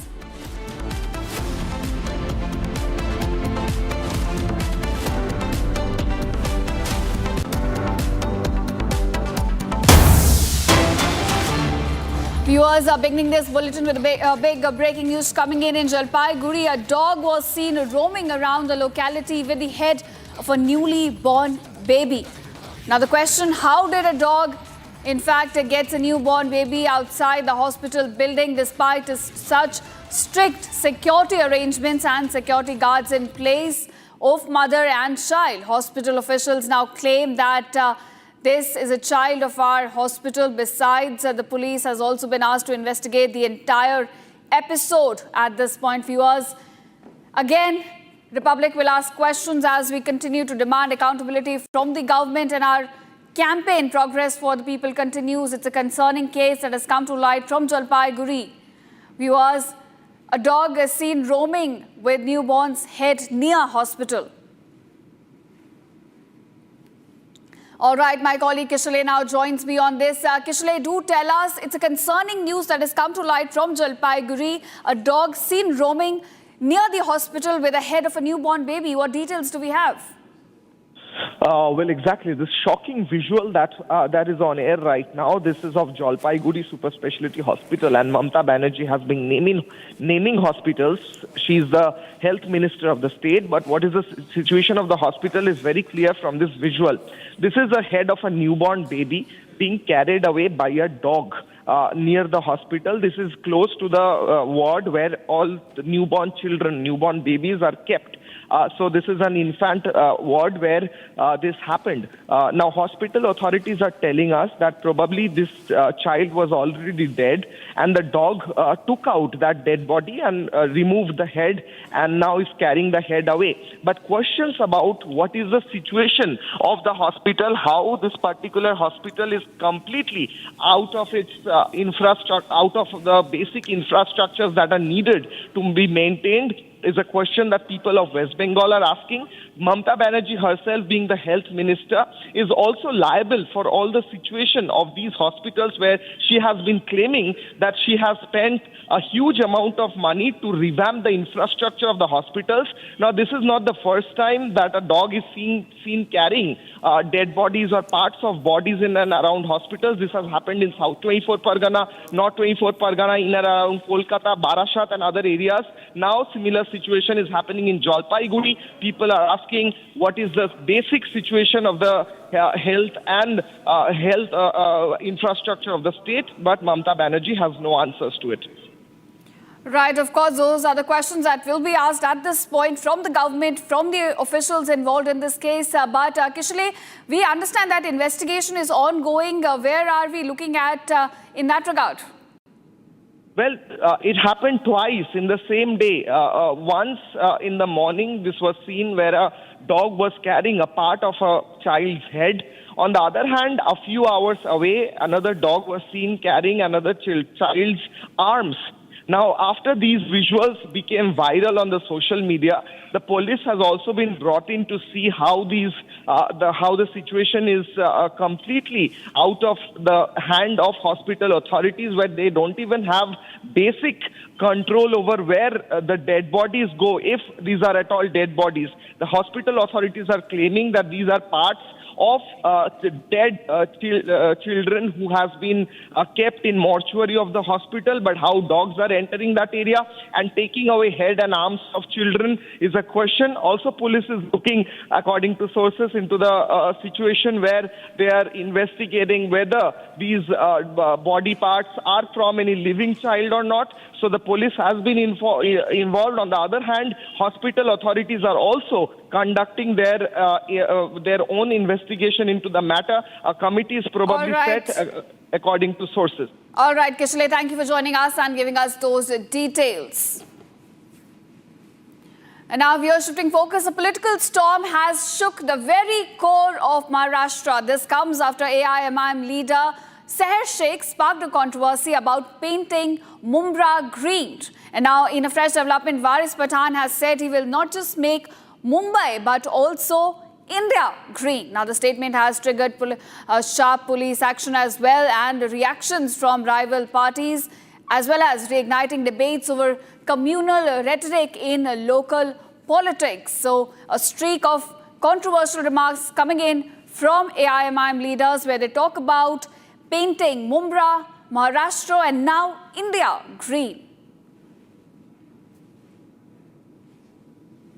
कहते हैं कि नहीं साहब, हमने है तो complain दे डाले हैं, एक्शन लेना। किस कानून के तहत एक्शन लेना है, मैं उस तोते से पूछता हूँ। बताओ मुझे कौन से कानून के तहत। मैं मुंब्रा की पुलिस से ये सवाल करने के लिए आया हूँ, कौन से कानून के तहत तुमने है तो ये नोटिस दिया है हमारी बच्ची को।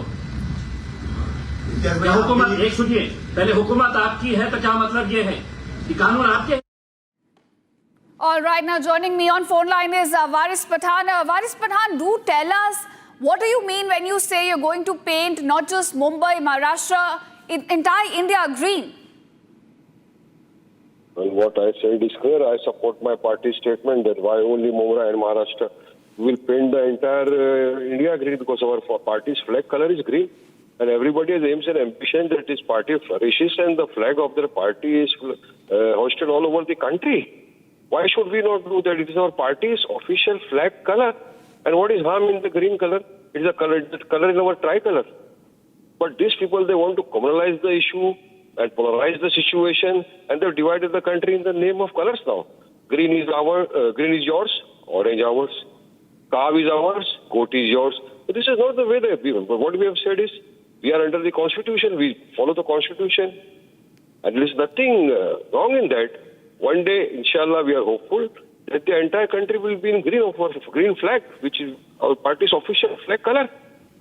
But they want to just target one girl who won the election in Mumbai, and she said something, she gave clarification that why she said that.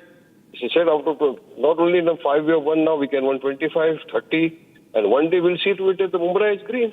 Our party, Imtiaz Bhai said, Maharashtra will be green. We want our candidates to win, and in every nook and corner there should be green color, which is the color of our party's flag.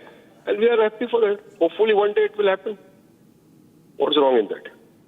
All right, you say this is nothing wrong. This is the color of the flag of your party, and this is in fact an electoral statement, not a communal one. But then why did your corporator apologize over giving a similar statement? She said yesterday that she did not give any written apology, as per my knowledge. She has not given written apology. She said, I clarified the situation, that what I meant was simple, that one day our party will flourish in Mumbai and there will be green everywhere.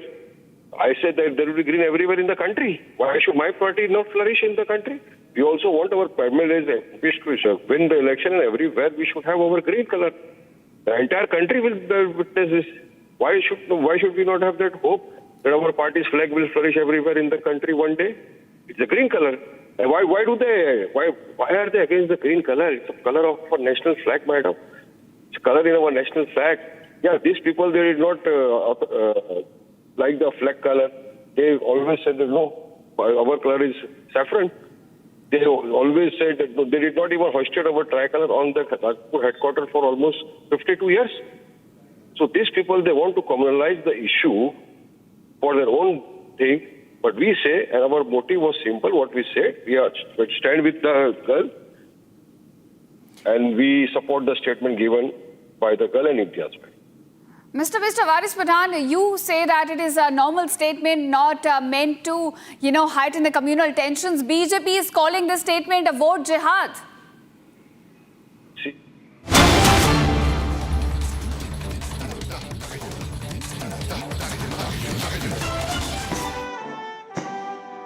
Breaking news at this point. EU Commissioner President Ursula von der Leyen, we're getting you visuals, live visuals of her. In fact, remember, she is the chief guest for the 77th Republic Day celebrations.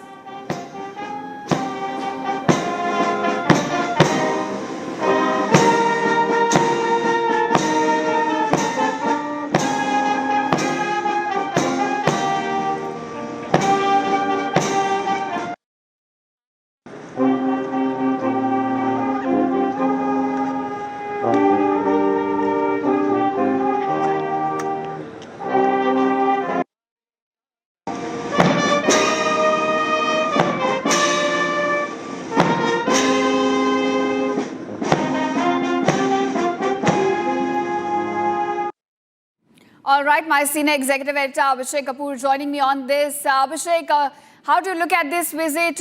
EU chief visiting India, and we're looking at a boost to India-EU ties. Well, you see, this is European Council President Antonio Costa now being given a guard of honor. Remember, this is a state visit for the EU leaders. Earlier, we had the European Commission President Ursula von der Leyen arriving yesterday. And both the leaders are, in fact, together being given the guard of honor as a state guest. Being a state guest comes with the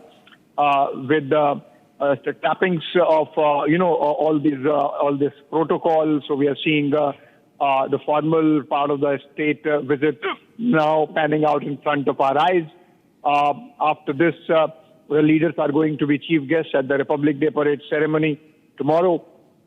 And they would be accompanying the president in her buggy, and we will see them come down from Rashtrapati Bhavan through the Rayasena Hill down to the Kartavya Path and watch the 90-minute parade. And as of now, of course, the Guard of Honor, Tri-Services Guard of Honor being given as Antonio Costa, the European Council President, has arrived. Of course, the European Commission President, Ursula von der Leyen, was here yesterday only. It's a significant visit panning out in front of our eyes. Essentially, the European Union and hence Europe pivoting away from the United States with the kind of wrecking ball that American President Donald Trump has thrown at them with Greenland. Ursula von der Leyen announced from Davos that she would be visiting New Delhi and would be signing what is being billed as the mother of all deals. And India-EU FTA is going to be signed that day after tomorrow, following the India-EU summit. That's the annual summit dialogue. But, of course, the icing on the cake this time is the big deal that's being signed. In fact, it is believed that about 40 billion euros worth of goods and merchandise is going to become tariff-free. And that's a significant takeaway, as von der Leyen had announced in Davos that this is going to include about 25% of global GDP, 2 billion plus people. And that's the reason in terms of numbers that is being billed as the mother of all deals. The build-up has been super cool so far as geopolitical messaging goes, because Ursula made that comment while responding to the attacks that have come in from the American side, particularly President Trump on the issue of Greenland, because Europe is facing a situation where they have to defend their sovereignty vis-a-vis a very mighty ally and a NATO member at that. And so in that sense, I think what we are seeing is a very important geopolitical event panning out with the European leadership choosing India for their visit immediately after Davos. And of course, the signing of the trade deal, the India-EU FTA, for which we had seen push coming in from German Chancellor Friedrich Merz just last week when he was visiting New Delhi. And these are like very high-profile visits, which means, and look at these EU leaders present there. the diplomats there receiving the leadership of the European Union, the EU Council and the EU Commission presidents respectively, Antonio Costa and Ursula von der Leyen, and a very formal. Remember the reason why this tri-services guard of honor given to them at the airport, because they are chief guests and at the Republic Day parade ceremony, and they are chief guests for Republic Day, and so the whole protocol of a state visit being extended to the EU leadership there in these pictures.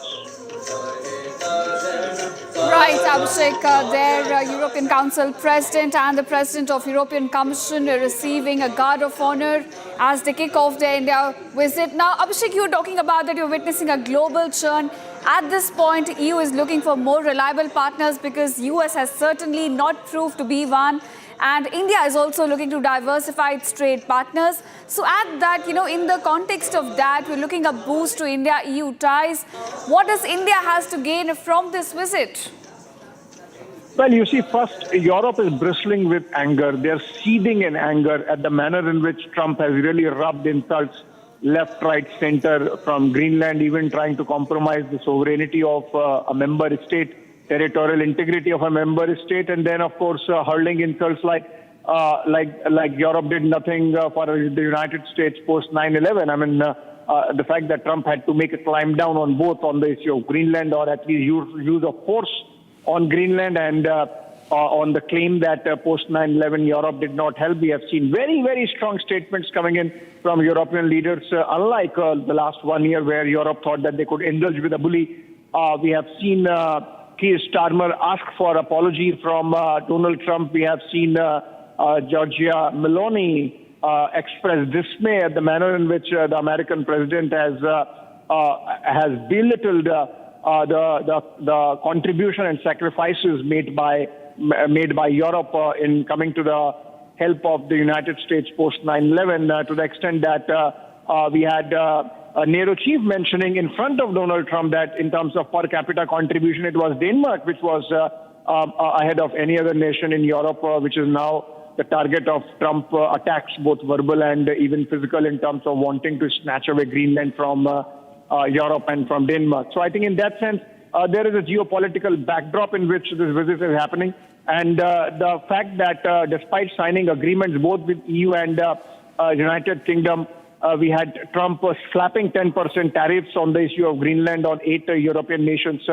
I think we have a geo-economic backdrop also of the India-EU FTA, which is going to be signed on Tuesday, that's the day after tomorrow. So I think the build-up has been fantastic. As I mentioned, even India has been on the wrong side of Trumpistic for obviously very Trumpist reasons, if nothing else. And while India has weathered the storm a little better in terms of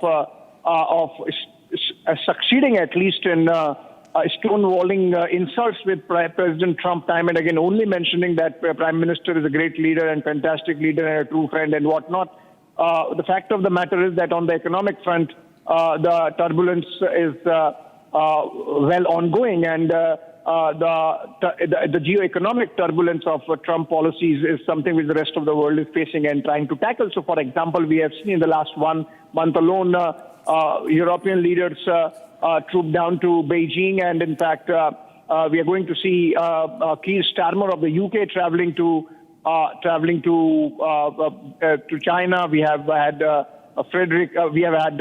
Emmanuel Macron of France and German Chancellor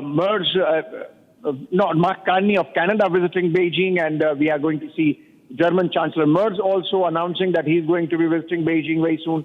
So I think the pivoting away from the United States for Europe is perhaps going to be a painful process, but obviously it's going to be a gain for multilateralism. It is going to be a gain for international rules-based order.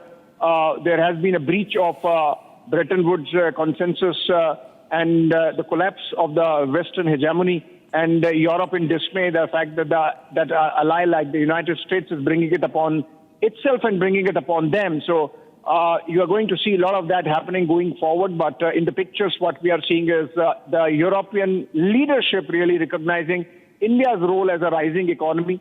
And in that statement that Ursula von der Leyen made in Davos, she clearly said that this is the fastest growing major economy of the world, and you cannot be ignoring countries like India anymore. And so I think the FTA gains that much more salience. All right, viewers, Abhishek Kapoor laying down the context against which this visit comes in. Thank you, Abhishek, for those inputs. And now, viewers, moving on, Indian Army has released a video saying witness mounted columns, advanced vehicles and integrated systems in motion at Republic Day Parade. Now, on January 26 this year, pride, courage and national spirit take center stage, marching towards a future-ready force shaped by Atmanirbharta, technological excellence and an unwavering commitment to the nation. Take a look at this video.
All right, viewers, we're getting live visuals of European Council President and the President of European Commission, Ursula von der Leyen, on your screen as the visit from European leadership kicks off in India. Remember, these two top leaders from Europe are also the chief guests for the 77th Republic Day celebrations.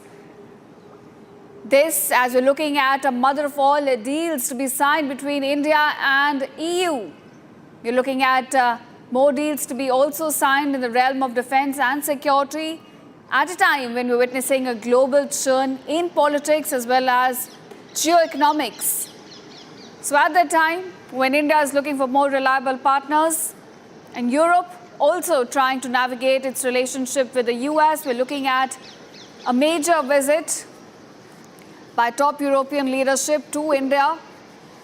In fact, European Council President and President of the European Commission, Ursula von der Leyen, they're both the chief guests for the upcoming 77th Republic Day celebrations that will take place tomorrow.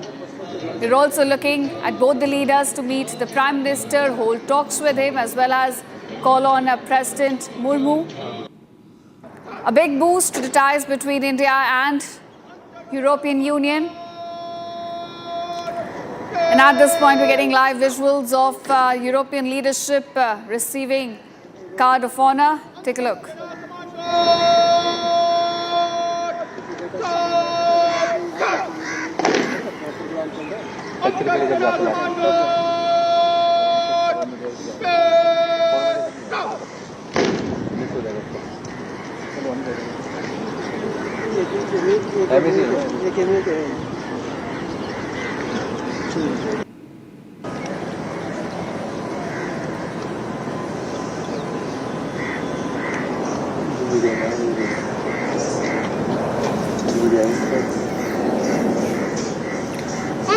All right, visuals there of top European leadership as they kick off the visit. You can see on your screen Ursula von der Leyen.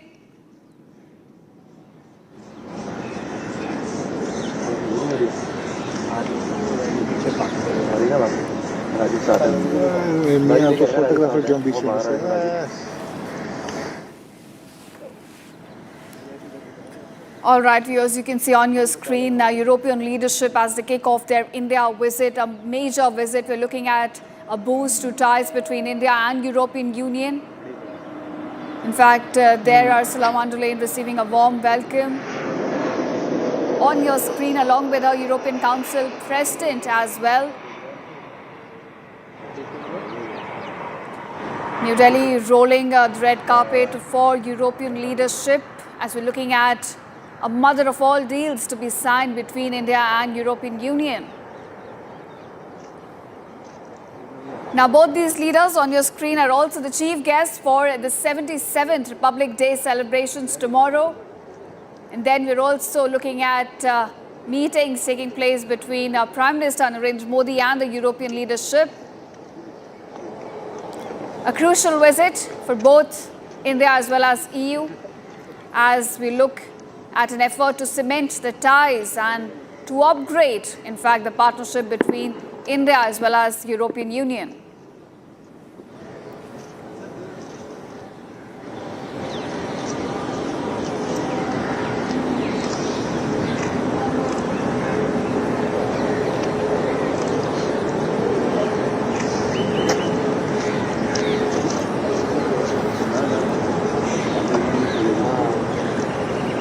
All right, viewers, we're looking at European leadership in India right now on your screen as they kick off their visit. New Delhi rolling the red carpet for the top leadership present in India as they kick off their visit.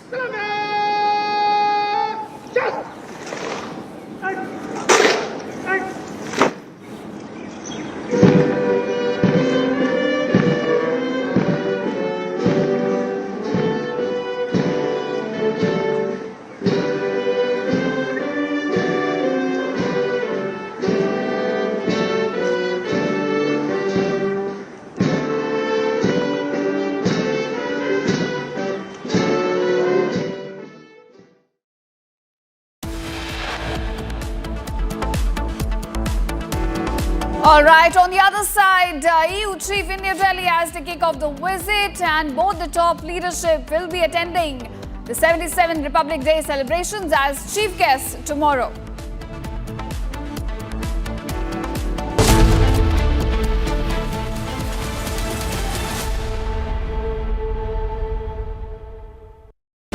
Pure सूजी pasta उबालो मिलाओ और खाओ 8 minute में तैयार। क्या taste है सबका राजा हार्डकोर मसाला केसरिया से मन जोगी हुआ रे दिल झूमे देखो मतवारा हुआ रे केसरिया से मन जोगी हर पल मनाओ केसरी त्योहार। विमल बोलो जुबान केसरी। दादी के हाथों का जादू और खुशबू से महकता घर, माँ की मुस्कुराहट और खाने की सुगंध। MDH गरम मसाला, क्योंकि हर रिश्ता है स्वाद से जुड़ा। थोड़े में ज्यादा स्वाद यही तो है इसकी खास बात। वाओ मामा क्या स्वाद है। अरे मेरे राजा मसाला।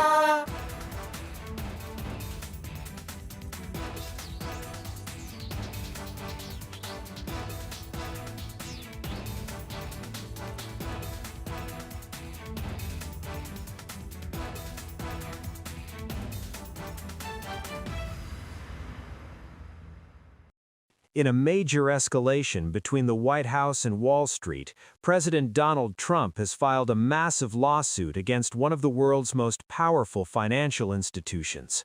The president is suing J.P. Morgan Chase and its CEO, Jamie Dimon, seeking at least $5 billion in damages. No, I haven't gone.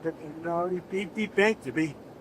So we'll see if that beats anything, but I think it should. You shouldn't be debanking.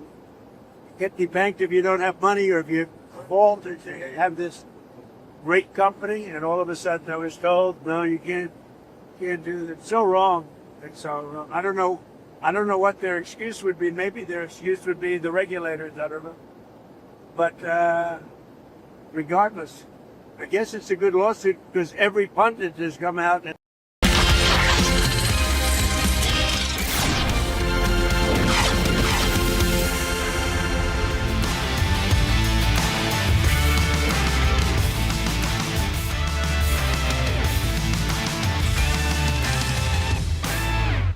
Humans are going to work with AI.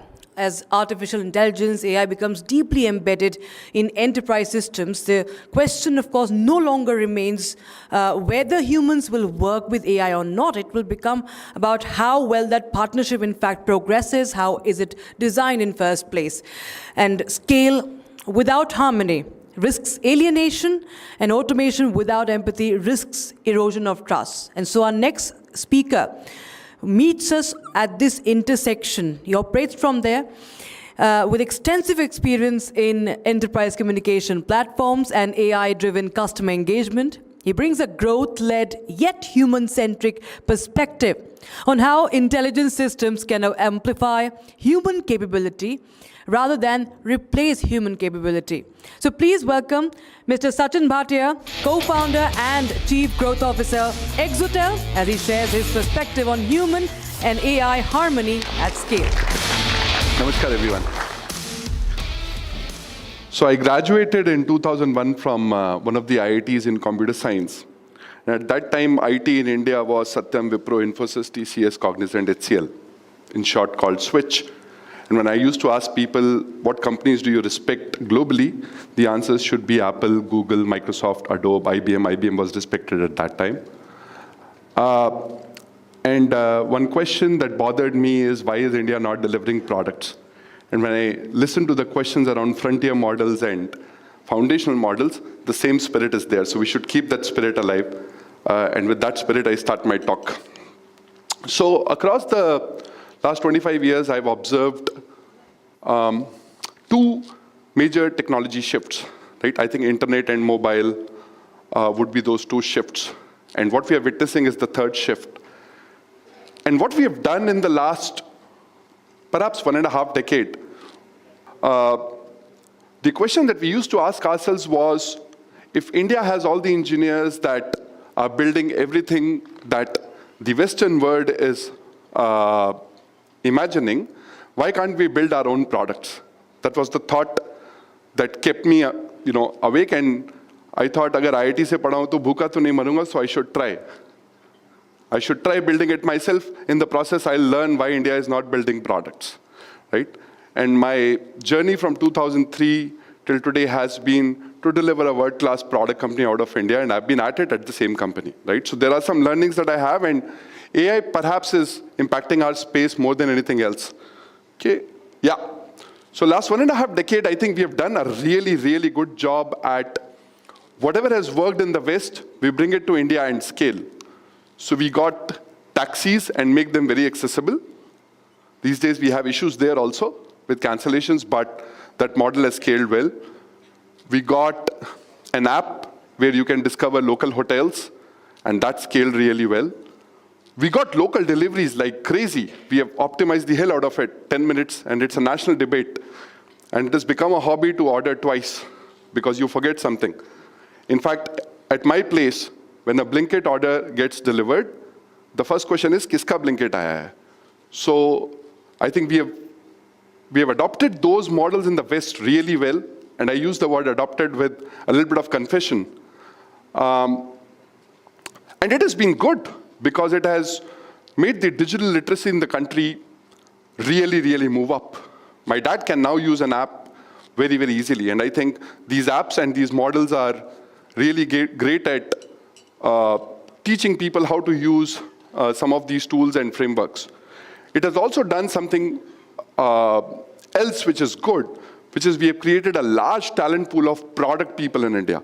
So now there are product UX engineers, really high-end engineers available in India, and I think that's a very, very good mix.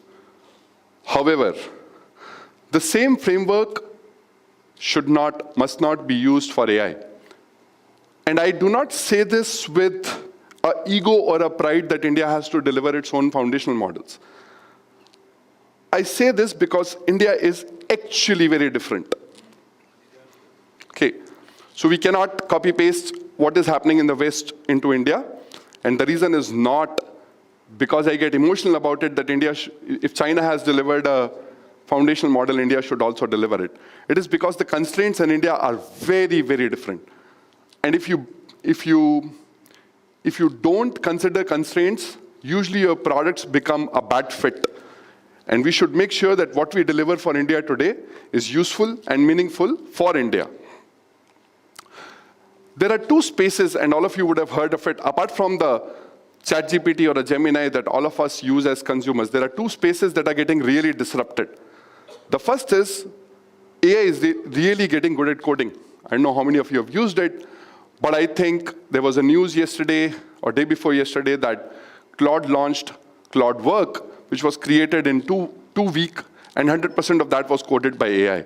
So I think this is one trend which is really, really, really foundational to how software would be written in the world. And the second trend is conversations, especially business to consumer conversations. And that's an area that I understand, and that's an area that I want to talk about today. World over, people believe that most of the business conversations that we do today with the bank, with the retail company, with the e-commerce company would be automated. But I believe that India there is very, very different. India is not just a very large market. It's a mix of hundreds of languages, multiple dialects. We heard the previous speakers talking about it. There are nuances, cultural nuances, that somebody who's talking to you while solving your problem has to understand. And if you don't get that right, the trust would break. So we can't copy-paste a model. We can't think of how the West is thinking. In India, we intuitively know this. We love to discuss, we love to negotiate. Most businesses run on large-scale conversations. Everything is negotiated in India. Relationships, salaries, marriages, especially marriages. And that's a nuance which is not true for a lot of other countries. It is true for some countries like Indonesia, Philippines, Malaysia. I think there are India-like countries that are there, but not true for the West. In West, everything is set framework. You don't need to talk a lot. In India, we love to talk a lot. I don't know how many of you remember that Airtel ad, "Baat karne se hi baat banti hai," right? Which encourages you to talk. So India is like that.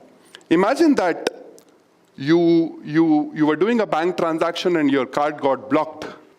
You actually need somebody to say, "हाँ sir, बताइए क्या हो गया?" And that conversation should end with, "चिंता मत करिए sir, हो जाएगा." If you don't have that in India, the customer will not feel satisfied. You can't give them a ticket number. They don't feel satisfied, right? Whereas in the West, there is this trust that if a ticket number is given, something will happen. Here, if you don't have an assurance from somebody who's a human being, who's empathetic, it is your accountability. You have told me solve ho jayega. If that is not done, our customers don't feel satisfied, right? All of us here would feel that. If you don't have an assurance from a human being, you will not feel that my problem will be solved. A system cannot solve my problem. That's cultural. That is also because for anything to get done, we have always been made to wait. And wait because we are so many of us, right? So queues is a common thing. Okay, I'll tell you a joke. You put a queue anywhere in India without asking, what is the queue for? People will stand in the queue because something good will happen at the end of the queue. I don't know how many of you have experienced this, how many of the new generation has experienced this. But if you put a queue in India, at the end of the queue, there is a pot of gold. Something is there, some value is there, right? So I call it the trust tax, right? So in India, the cost of getting trust is that you have to wait. Sorry about the clicker. But the cost of getting trust is that you have to wait. So while the world is thinking about, can I use AI for completely replacing humans? And I'm not against bots. I think bots or agents or whatever you're going to call them are pretty good because they are very quick. They get the context. They can solve small problems. You don't have to wait. That is a failure mode in India because you can't get trust like that. And the second model is you put humans everywhere. The trust tax of waiting has to be given. So all of us are so used to your call is important to us, but all our agents are busy. That doesn't happen in the West. There are enough people staffed to answer whatever queries are coming. But in India, we have to wait for 5, 7, 15, 30 minutes. The maximum I've waited on an IVR is 30 minutes, and that's a very unique India problem. It is because the organization cannot spend more. The margins are not there. So how do you solve for this conundrum? How do you solve for this very unique problem that India has, that trust can be done only if humans are there, but you can't staff enough humans, otherwise the business model will completely falter. What if I tell you that there is a third model possible? And that is what I'm going to talk about today. Think, what is it that you want to eliminate? While the West is saying that labor cost needs to be eliminated, I think how to eliminate waiting, how to eliminate repetition. How do you eliminate the wait out of the customer? And how do you eliminate the scenario where the customer has to repeat themselves? How many times it has happened that you call a bank or a company in the morning? I'm not against banks, but banks we all call a lot, so that example comes out. But you call a bank in the morning, and you call them in the afternoon, and they appear like complete strangers. You have to repeat everything that you have done with the previous context, right? So how do we eliminate repeating, and how do we eliminate waiting? That's the framework with which we should approach the problem of automation rather than labor cost arbitrage or removal of labor cost. If we get this model right, if we get this model of making AI and humans work together where wait is eliminated, repetition is eliminated, what are some of the new roles that would come for humans? All of you are aware of air traffic control. So there is this lot of traffic happening, and there is this human which is observing it. What if humans could now observe AI and train it for correctness? What if humans could now course correct wherever AI is going wrong? So you have a role called observer. You can have a role where a human can actually audit real human conversations and real bot conversations, and then say, here are some of the rules that will make those conversations better. How about having people who have authority to take decisions come at the right time during the conversation and solve the customer problem rather than just asking for queries? So humans should be used where humans are valuable, where judgment is important, where trust is important. And machines can help you take context very quickly and solve simple problems. This is a new paradigm of thinking. As I said, the West is thinking about removing cost from service or removing humans. That model will not work in India because trust is required. So you bring in a human as soon as possible, but don't make them do things that a machine can do. So visualize this model that I'm talking about. I call it harmony. Think of it as Vasudev Kutumbakam. When we think of the global world, we think of AI also like that. How do you bring best of AI, best of humans, and have a method by which context can be passed very quickly and pass it to humans? We call it the AI-human harmony. Okay, so the simple method to understand this. What should humans do? And what should machines do? And what should systems do? Machines, you should handle all repetition. No human should be subjected to repeating the same thing 200 times a day. By the way, if you go to a contact center today, that is what happens. Some of you would have experienced it with your friends. We have, I think, over a 10 lakh workforce in contact centers today. So machines should handle repetitions. Machines should get context very, very quickly. You should no longer be required to say, press 1, press 2, press your patience. You should just say what you want, and a machine should be able to understand it very quickly and pass it on to a human. Machine should also be able to do simple resolutions. If it's just about blocking a card, it can be done very quickly. But if it's about understanding your loan and giving you a plan, a human being is required to, because there is trust, empathy, risk that is to be handled there. And what should humans do? Humans should handle emotions, empathy, exceptions, judgments. And what should systems do? As context moves from humans to machines, they should be able to do like a relay race baton pass. There should be no friction in what was told to the machine and what is understood by the human. If we get this right, ladies and gentlemen, while the world is thinking about how AI will replace jobs, if India is able to figure out especially in this very large space of conversational economy, how humans and AI will coexist and what systems, frameworks, models would enable this to happen. I see this to be an opportunity like no other. And one opportunity that I feel, one area where I feel proud of, where India has done really well. And it was not because it was made in India, because it solved for scale, trust. Everybody knows the UPI model, right? The UPI model came out of India, and then whole of Africa, whole of Asia just adopted it. Not because it was Indian, not because it was made in India, because it was solving problems at scale, and it was not based on credit cards. It was not based on too much greed of commissions. It was based on how can we scale something which just works and is really fast. I believe that we have a similar opportunity in the conversational commerce space, where India can export this model of AI-human harmony to the world. How Exotel thinks about it, we have been solving this problem for quite some time. AI should handle volumes, humans should handle moments in any conversation. And all conversations can be broken up into this is just transaction, and this is where the crux of the matter is. So if you can bring in a human being as soon as you sense need for empathy, fear, emotion, bring in a human being to handle that conversation.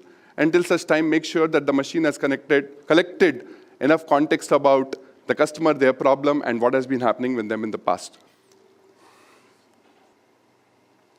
Lastly, we handle about 100 million conversations a day on our platform. So if any of you are interested in knowing more about this or discussing more about this, talk to us or get in touch with our team. But I will repeat and summarize once again. We should not copy-paste what the West is thinking about what AI will do to human beings. In a lot of markets, it completely makes sense to replace humans with machines because of the cost, because of the cultural nuances, because of what customers expect. In India, the problems are different. Our customers require trust. Our customers love conversations. So don't stop delivering that value. Bring in AI to handle repetitions, handle volumes, completely get rid of queues, and pass on the context to a human being as soon as possible. If we do this well, we'll not only solve for our customers, but most likely we'll give the world a model which will be like the UPI moment for India. Thank you.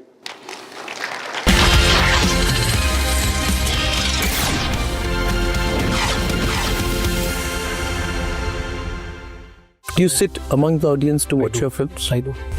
Did you watch 12th Fail audiences? One experience was such, I quickly will share this with you. I was in Delhi, I remember Delhi PVR. Interview sequence has just begun. I walk in and I sit right next to a man, a senior citizen. Everyone's engrossed in the movie. Nobody knows the time. And especially he does not know I'm sitting right next to him. He just clutched my wrist. While the movie was on, and he was weeping. When the movie got over, he wiped his tears. The house lights came on. When the house lights came on, I would generally, before the house lights would come on, I would get up and leave. But I just didn't feel like leaving or asking him to move his hand because he'd held it so tight. I could sense that. I felt that the movie has wrenched it out. Yes, I felt that intensity in his grip. And when he noticed me, I know that sigh. I still have that sound in my ears, like, oh. It is the greatest blessing that I recognize today. I want to continue doing that.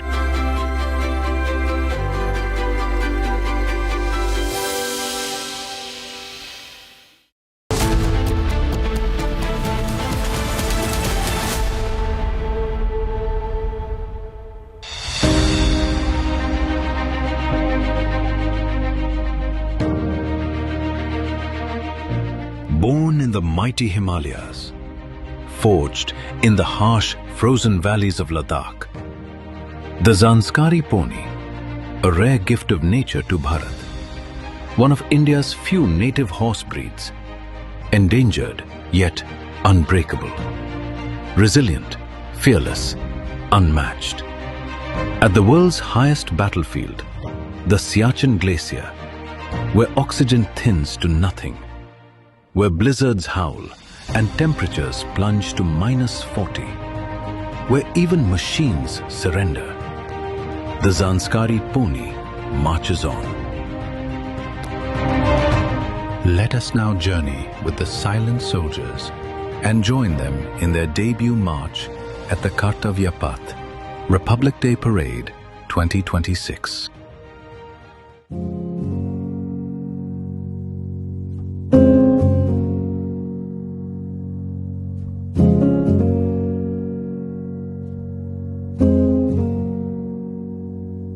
और हमें सुबह वहाँ पे 6 बजे reporting के लिए बोला जाता है। तो सुबह 6 बजे जाने के लिए हमें रात को कम से कम 4 से 5 घंटा पहले 2 बजे हम उठते हैं। 2 बजे हम तैयार वगैरह होके और 3:45 बजे के आसपास जो हम इनके पास आते हैं और फिर 3:45 से 3:45 तक 1-1.25 घंटे तक हमें इनको ग्रूमिंग देना पड़ता है, क्योंकि रात का जानवर लेटा रहता है, बैठता है, उठता है।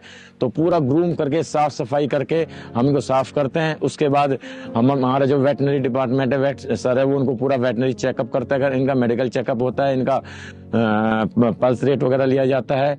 उसके बाद फिर हम इनको पानी पिला के फीडिंग दिया जाता है। ये सब चीजें करने के बाद फिर हम अपना जो सामान है वो पूरा सामान हम अपना गाड़ी में लोड करते हैं और फिर हम इनको जो है वहाँ ले जाने के लिए यहाँ पे पास में एक रैंप उसमें लोड करते हैं। इस सब कार्रवाई में करते करते हमें यहीं पे जो है करीब 4 साढ़े 4 बज जाते हैं। यहाँ से फिर हम जाते हैं पीबीजी ग्राउंड के पास, जाके हमें वहाँ पे इनको एक रैंप है, वहाँ पे हम इनको अनलोड करते हैं और वहाँ से और जहाँ पे CP1 हमें पहुँचना होता है वो भी वहाँ से करीब 2.5 से 3 किलोमीटर दूर है। तो वहाँ से हम इनको वॉक वहाँ से ले जाते हैं। तो इस पूरी कार्रवाई में कम से कम हमें 4 से 5 घंटे का समय लग जाता है।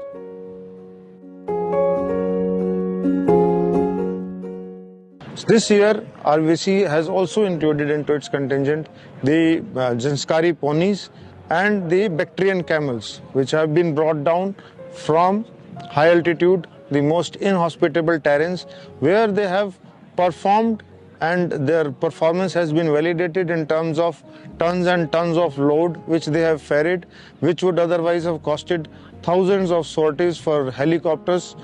And they have proven themselves, and when they have been brought down, they have generated immense interest amongst the public.